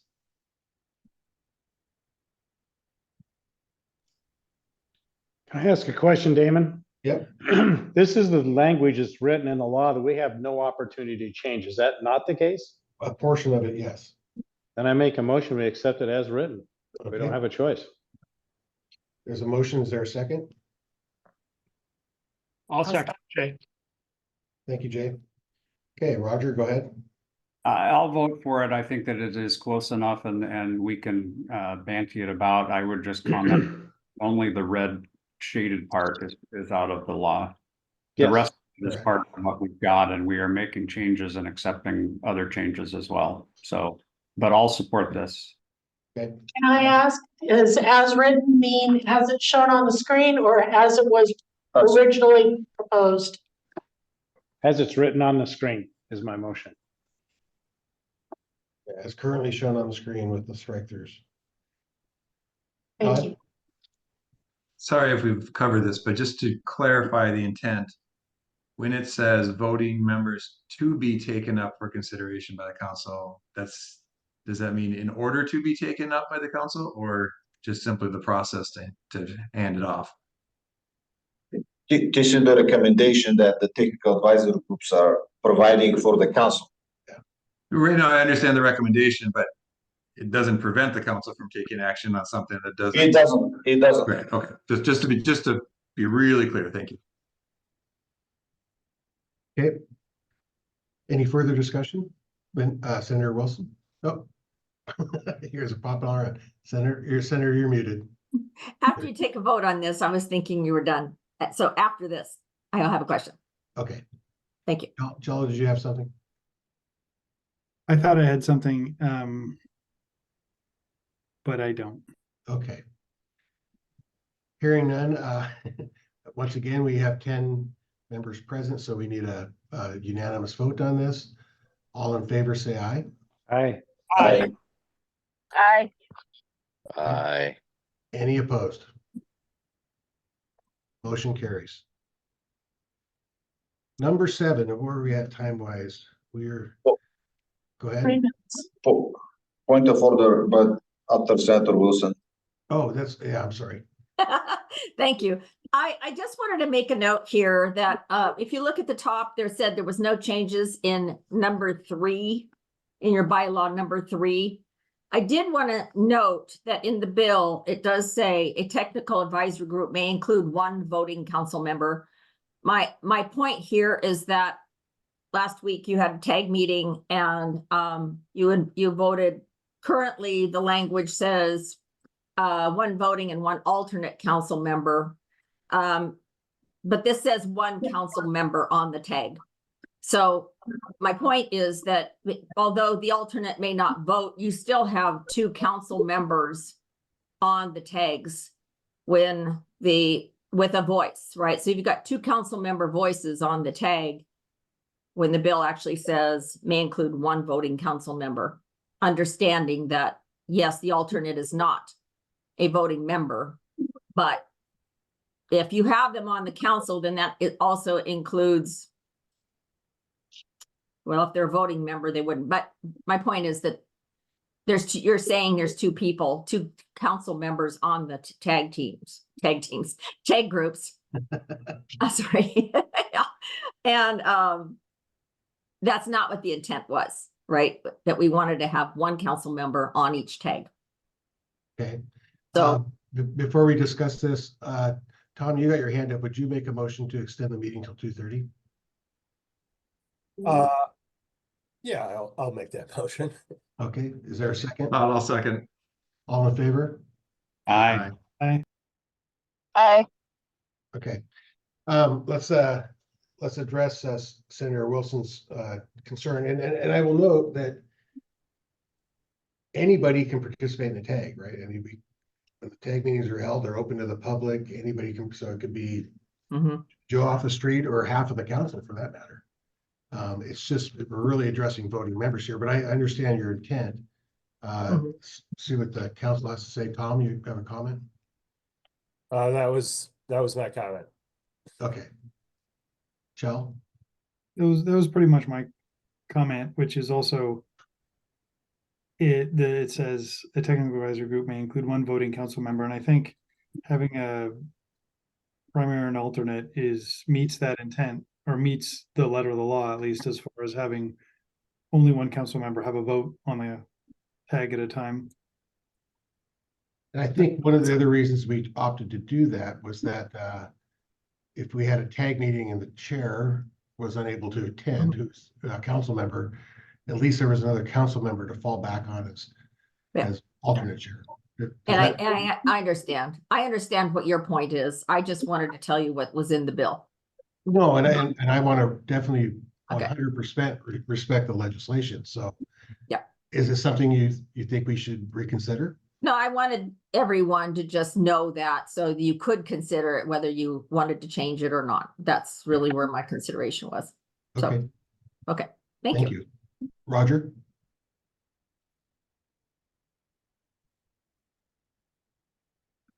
Roger, you're muted. Senator Wilson, do you know where in the bill that is located? Does it say May? I'm looking for the exact language. Yes, it does say May. It is on page 10, top of the section 7A, 1A. It says technical advisory group may include one voting council member. Okay. It is May. My understanding was the purpose or the intent is to limit to one voting member. I personally feel rather strongly to have the alternate is really important, and a perfect example is the IBC tag that we have just formed. Todd is the chair. I am the alternate. Todd's time on the council is up after this year, and I don't believe our tag will be completely done. So to have another person who has been involved and will be able to step into that position is going to be really, really helpful. So I understand the purpose and the intent was to limit to one voting member. I believe that we've done that by having the alternate. That's my personal opinion. Thank you. Todd? Yeah, thank you, Senator, because I think that's helpful for everyone to hear. And then if there are ways I think that's how we do conduct the meetings. So, but I think it's important to state that whether it needs to be in the bylaws or not, I'm confident that that is how we conduct the meetings. Great. Thank you. Okay. So we are back at number 7. So number 7 has these 3 consecutive absences from a meeting are grounds for the council to designate, the ex officio. This is from the bill. The first sentence is not, but it clarifies the quorum.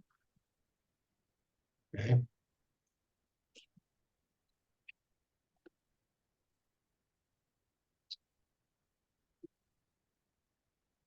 I have 2 questions about this. Go ahead, Joe. One is, we have a primary and an alternate, and I guess my assumption was if the alternate missed 3 meetings, they would probably be fine. But the primary misses 3 meetings, and maybe they're on the hook for removal. And my other assumption is that they need to actively be removed by the council. So they miss 3 meetings and they're not immediately walking the plank. They are, the council would have to actively remove them after they had missed 3 consecutive meetings. Are those assumptions correct or not? I read it as it's grounds for the council to do that. It doesn't mean that it's automatic. Yeah, okay. Yep. And then does it apply to alternates or only primaries? This was related to the target was to take care of the quorum issues that we experienced during the 2021 code option cycle, and it wasn't for the alternate, it was for the primary members. And Chair and I, we spoke before, and he has a point here. Yeah, and I guess if we are running with those assumptions, I wonder if we should clarify those in the bylaws. I think that it's clear that the council needs to actively remove somebody. They're not just automatically dismissed if they miss 3 meetings. But I think regarding the alternate, we should include some language here that suggests that this applies to the primary. And I don't have that language in front of me, unfortunately. Yeah, I think maybe it might just already be taken care of because the alternate's ex officio. And there's no requirements for an ex officio member to be present at any time.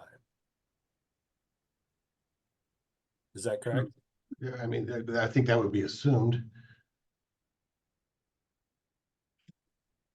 It's just to add to that, it's, appointed tag members. The majority of tag members present. Again, I mean, we could clarify it even more and just say the majority of voting tag members. And then I think that would take care of that issue potentially. Yeah, we might be splitting hairs, but yeah, okay, there you go. I'm wondering if the second sentence is redundant to the first.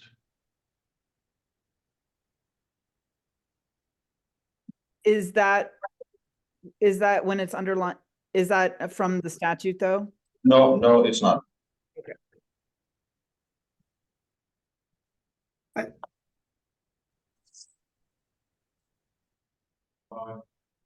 I'm sorry, we're reading this thing. Todd, go ahead. Thank you. I'm wondering if there's a simpler way to do this and make it more direct. I'm concerned that it has to go back to the council when, especially, when we're in a cycle, we're moving very quickly. Is there a way to simply say that after 3 consecutive absences that vote is ex officio? And then I also have the question of, we're not addressing this at the council level now, that we're addressing at the executive committee. Is there something there we can simplify? Those are good points. Pete, do you have any thoughts on that, or? Yeah, I was with your comment that the one sentence and the other sentence are essentially the same. I believe they are. One more than half of the appointed tag members is essentially identical to a majority of tag members present. So yeah, I think those sentences are redundant. I think I prefer one more than half of the appointed tag members constitutes a quorum. And if you want to put in the word voting, I think you should put in the term with voting privileges, or so that you're clear that tag members with voting privileges. The first sentence clarifies the quorum, how the quorum is defined, and the intent for the second sentence is to clarify the vote.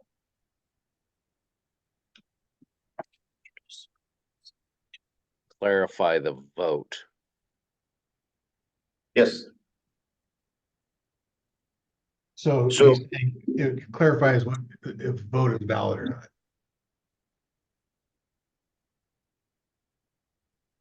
So the second sentence includes a majority of those present.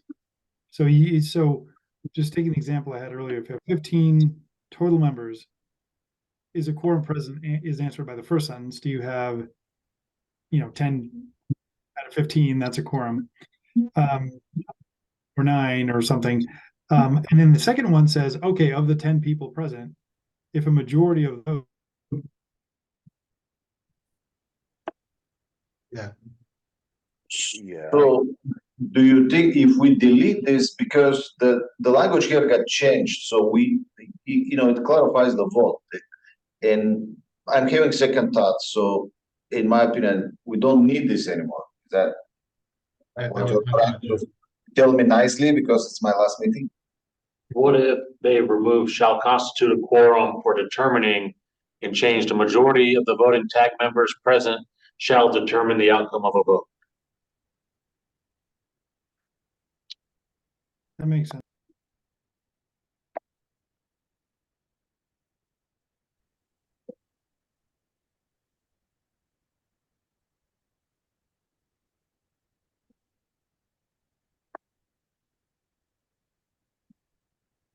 Is that better?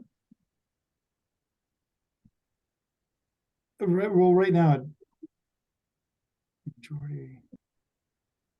It doesn't say how they're voting or something like that. So I feel like it's not quite ready. I was gonna talk about the first sentence actually, because right now if you have 15 people and half of that is 7.5, and one more than that is 8.5, so you round up to 9. So right now we're saying a quorum of a 15 is 9, and really it should be 8. So I don't like math in the first sentence. Well, since now we have in the bylaws, well, we don't have it yet, but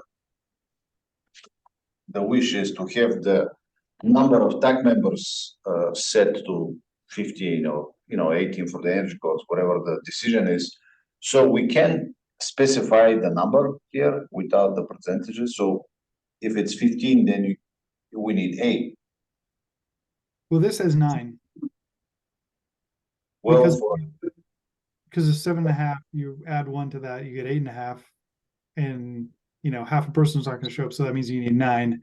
So that's why I'm saying the math is. I think you don't need 1 more than half. You just need half. Or I guess I don't know. A majority. I think a majority would be better than 1 more than half. 1 more than half mathematically doesn't work to what we've wanted to do.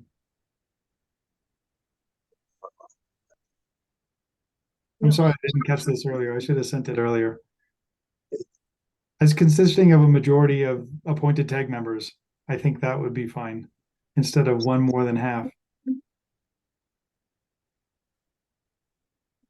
As consisting of a majority of the appointed TAG members. Or just take out the word 1, just more than half. Can we say 8?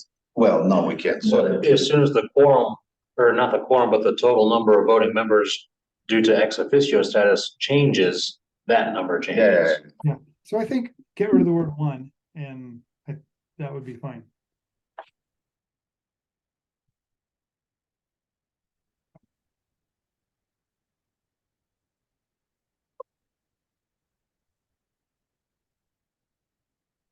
Or you just say majority. A majority. Sure. Members, that's 1 more than 1. Yeah, I agree. Consisting of a majority of the appointed TAG members. Mhm. Okay.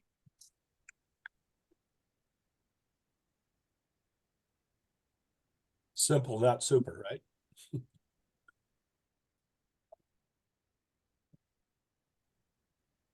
Be a majority. Yeah, change the to A. Yeah. Yep. Okay. I have 2 comments. I think my hand is next. Go ahead. Yep. First, I would love in our bylaws to just in one place, because we've been going back and forth about more than half and in whether it's voting members or people present. I really wish in our bylaws we would define that in one place and then refer to it everywhere, because we've had this conversation about several of these, but I'm ready to support that part. I think that we need to have a conversation about Todd's point. Is it the council or is it the executive committee, or both, council or executive committee, to designate the members ex officio?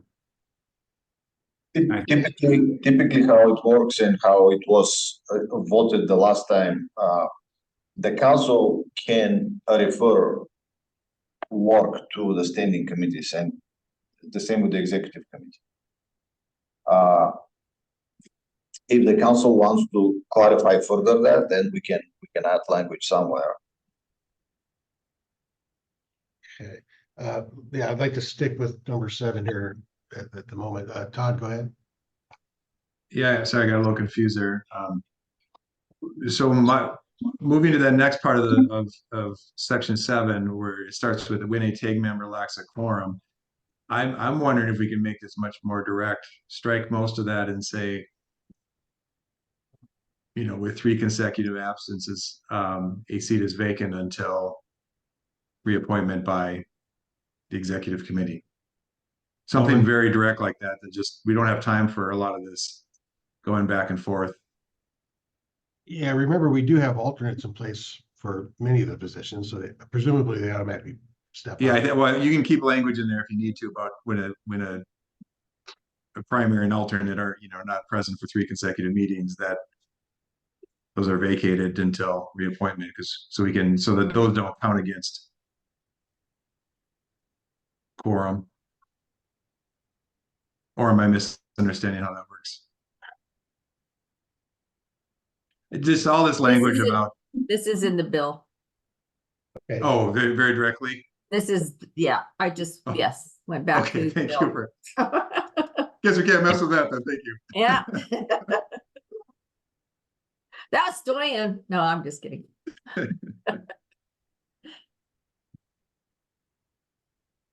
Okay, Chell, go ahead. That took care of my comment. So we're gonna remove the stricken language, or I haven't heard any firm suggestion on this.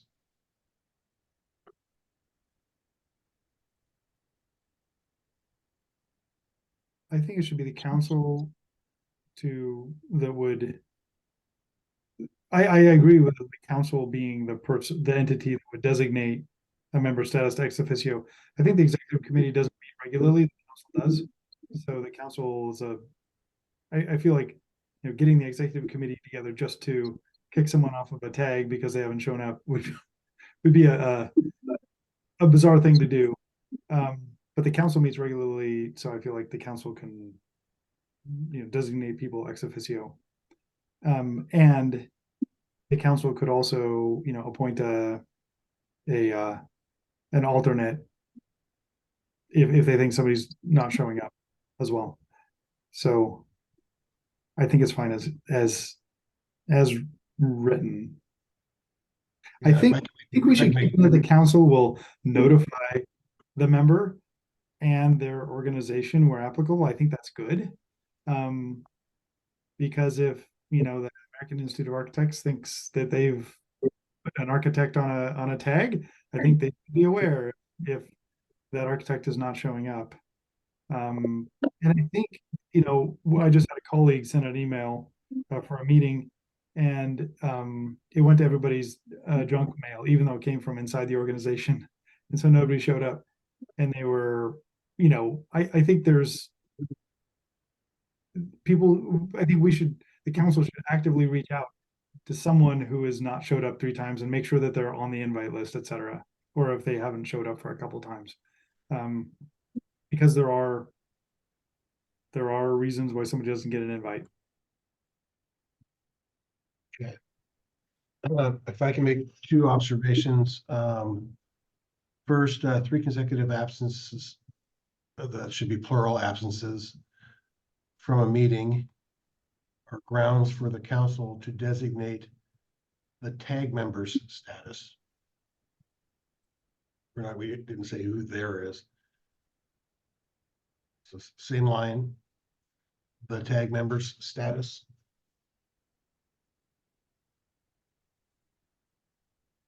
Member, advisory group member.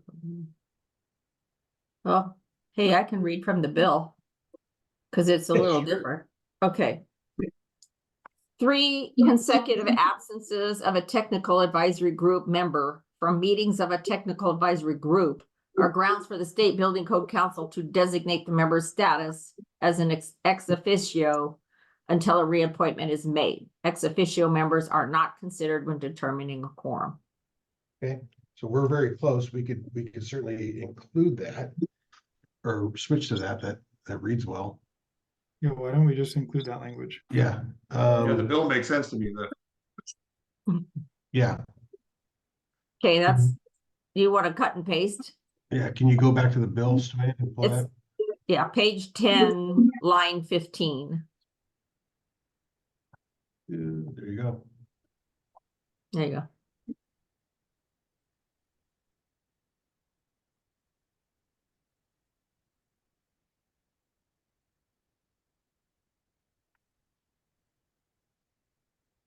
Start your strikeout.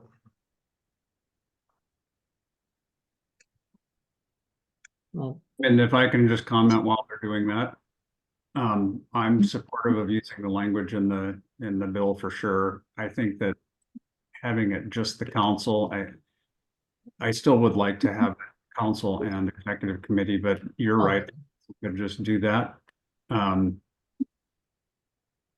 Jill, my question, you're saying that the executive committee doesn't meet all the time, but our council meets once a month and we barely have time to get through our agenda. So adding dealing with tag member participation doesn't seem like something that we should have to do with our time at a overall council meeting. And so I like allowing both, but we could certainly do that without putting it into the bylaws. For some reason, I can't do copy paste. I don't know why. It actually worked the first time. Well, it did, but it doesn't now. I don't know why. But we all got the intent, so staff will make the change. So this is the stricken text that will be replaced with copy paste from the bill as shown here. Sorry about that. I don't know why it doesn't do this stuff. So with that understanding, is there any further comments on that item 7? Hearing none, can I get a voice vote? All those in favor? Aye. Any opposed? The chair also votes aye. We've got 9 minutes. Let's go ahead and see if we can tackle number 8. I would happily pass the meeting on to Todd, but once I depart, we no longer have a quorum. Right. So item 8 is easy. Just this was so here is the issue that we've experienced, and for the 2021 code adoption cycle, we had meetings without a quorum. So the meeting was going on unofficially, discussion, and then next time no quorum, the same discussion, and next time no quorum, the same discussion, and then finally with the quorum going back to point A and have the same discussion. It was taking like months to do. So I'm 50-50 whether or not the TAC shall allow a meeting without a quorum. So I wanted to post it here for discussion for the council members. So this is the highlighted text that, in the event a quorum of TAC members is not present, the TAC chair probably may cancel the meeting to allow some power for the technical advisory group chair to decide. If you don't like this addition, then here is the proposal for item 8. and that item 8 is the existing text now, correct? Item 8 is an existing text. I was just trying to clarify that the TAC chair can do written or oral report. Of course, staff helps in this reports. Okay. Go ahead, Chell. Yeah, we did have one energy code meeting once where we didn't have a quorum, and we did this and it was really effective.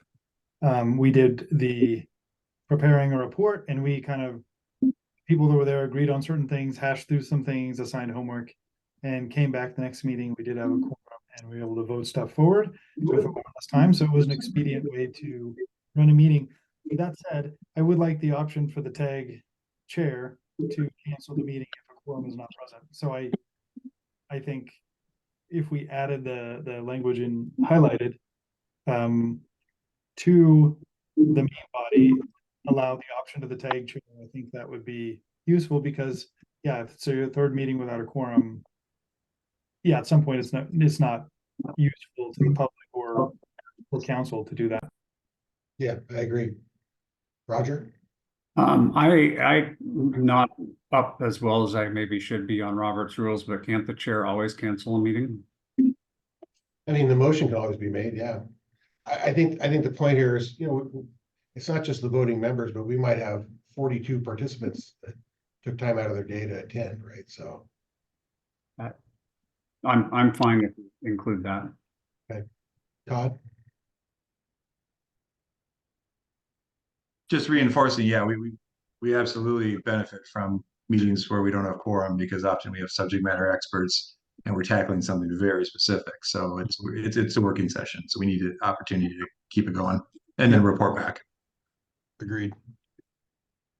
I'd like to finalize a vote on this quickly and leave the last 5 minutes for Stoyan to hand the torch to Dustin. So if there's no further discussion, all in favor of the modifications to item 8?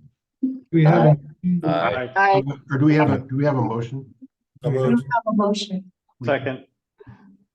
Okay, motion and a second. All in favor? Aye. Aye. Aye. Any opposed? Greg seconded.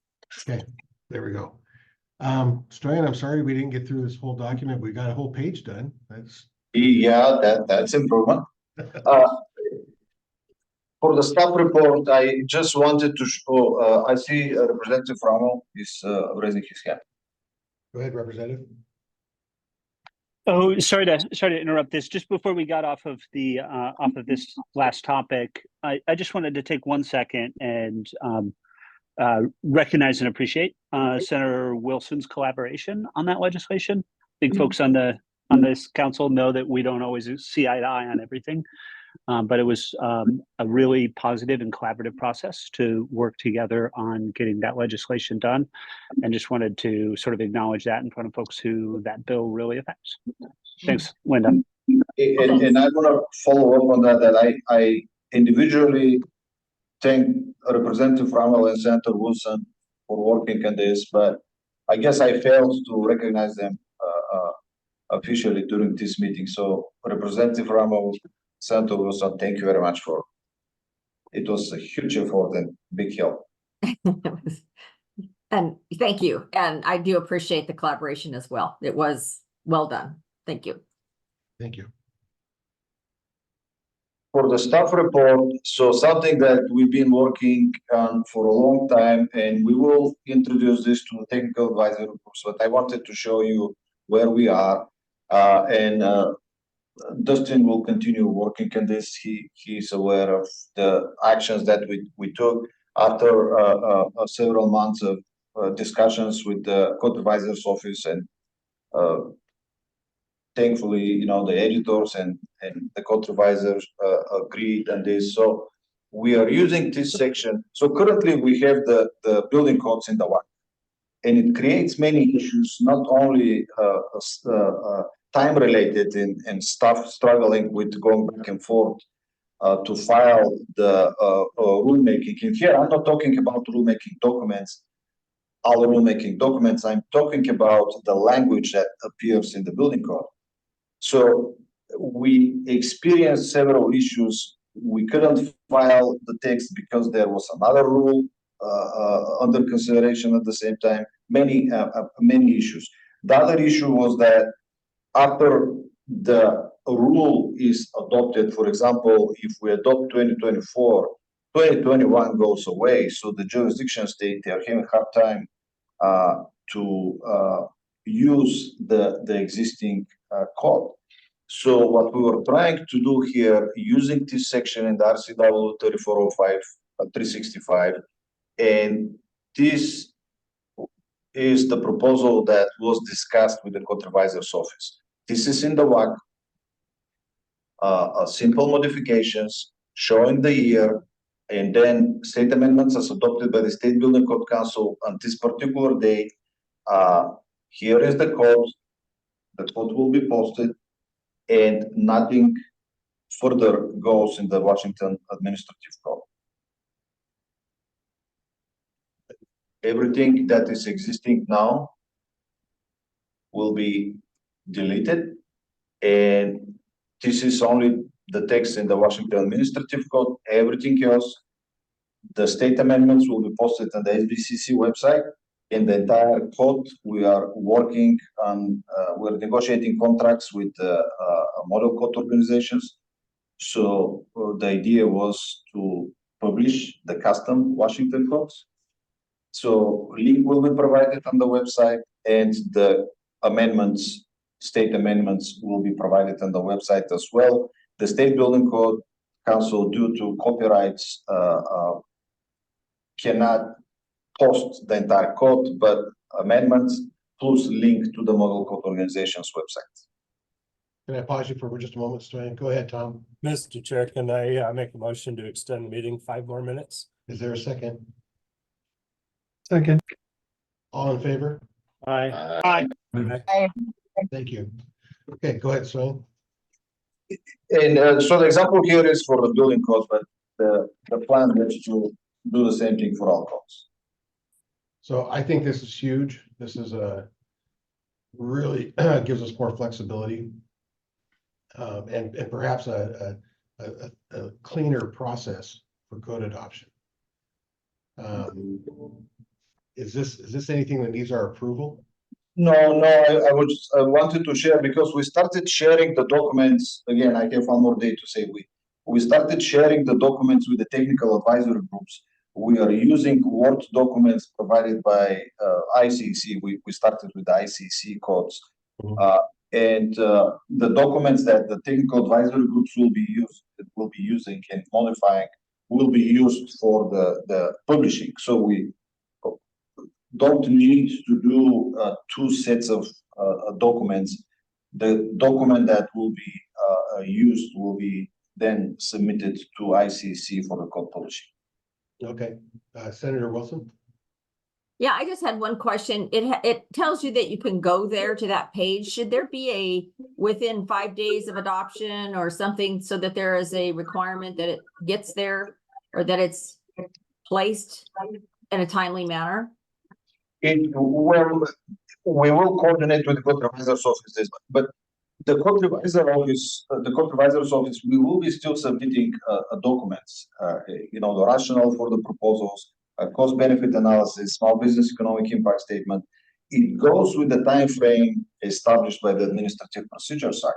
But the only difference is no text, no code language is filed with the code revisor's office. It will be available on the SBCC website.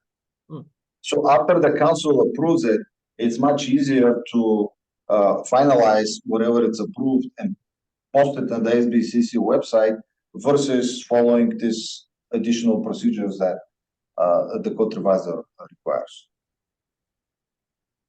Okay. Order typing service required. Yeah, or the typing service. Yes. Sorry. Okay. This is great work. This is your legacy right here.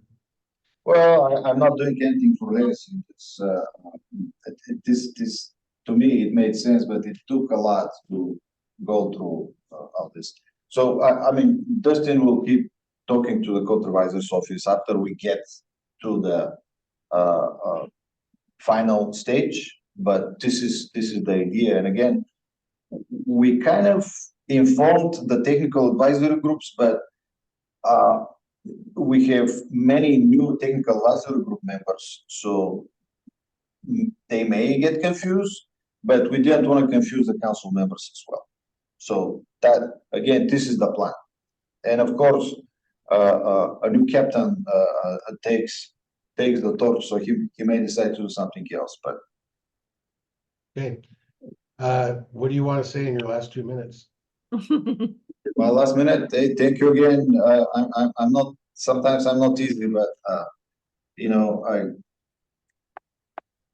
I'm not a bad guy as I look on the screen. And Dustin, I mean, I think he's the guy. He'll do the work, and I'm really happy we hired him. It took me a little bit to convince him, but I'm glad he agreed on what we have. Trying to remember who was the squirrel secret hero, always had that battle Boris and his wife. Get you a top hat and a curly mustache. Okay, well, Dustin, I hope the flak jacket fits, and Stoyan leaves it behind. Do you have any words you want to leave with, Dustin? Well, like I said earlier in the beginning of the meeting, I've got some large shoes to fill. I am looking forward to attempting to fill them, and I would ask for just a little bit of grace from everybody as I come up to speed. We got the tags kicking off, and so I'm handling the codes I was handling before Stoyan decided to depart, and and also running what we got going here for the staff. And so we've got a little bit of an upswing, but I've got some great folks here that I've been working with for 2 years now, and then also looking forward to collaborating with Ann Larson and each one of the council members as well. It's a challenging road ahead for me, but it's one that I'm looking forward to embracing and hopefully continuing the work that Stoyan has done. I don't have any intention to change the direction that we've embarked upon, and I really just have a hopeful outlook for the future, and hopefully the State Building Code Council will support me as well, and we can make the best code possible for Washingtonians. We look forward to working with you. Stoyan, thank you once again. I don't, can we clap on Zoom? Is that okay? Wonderful. All right. Thank you, everybody. Have a great weekend. I'm off to go set up the home show at St. Martin's Pavilion. So if anybody wants to go do something this weekend, come see us at the home show. And with that, we are adjourned. Thanks, Thanks, everyone. Mayor. Thanks, everyone. Thank you, Stoyan. Bye.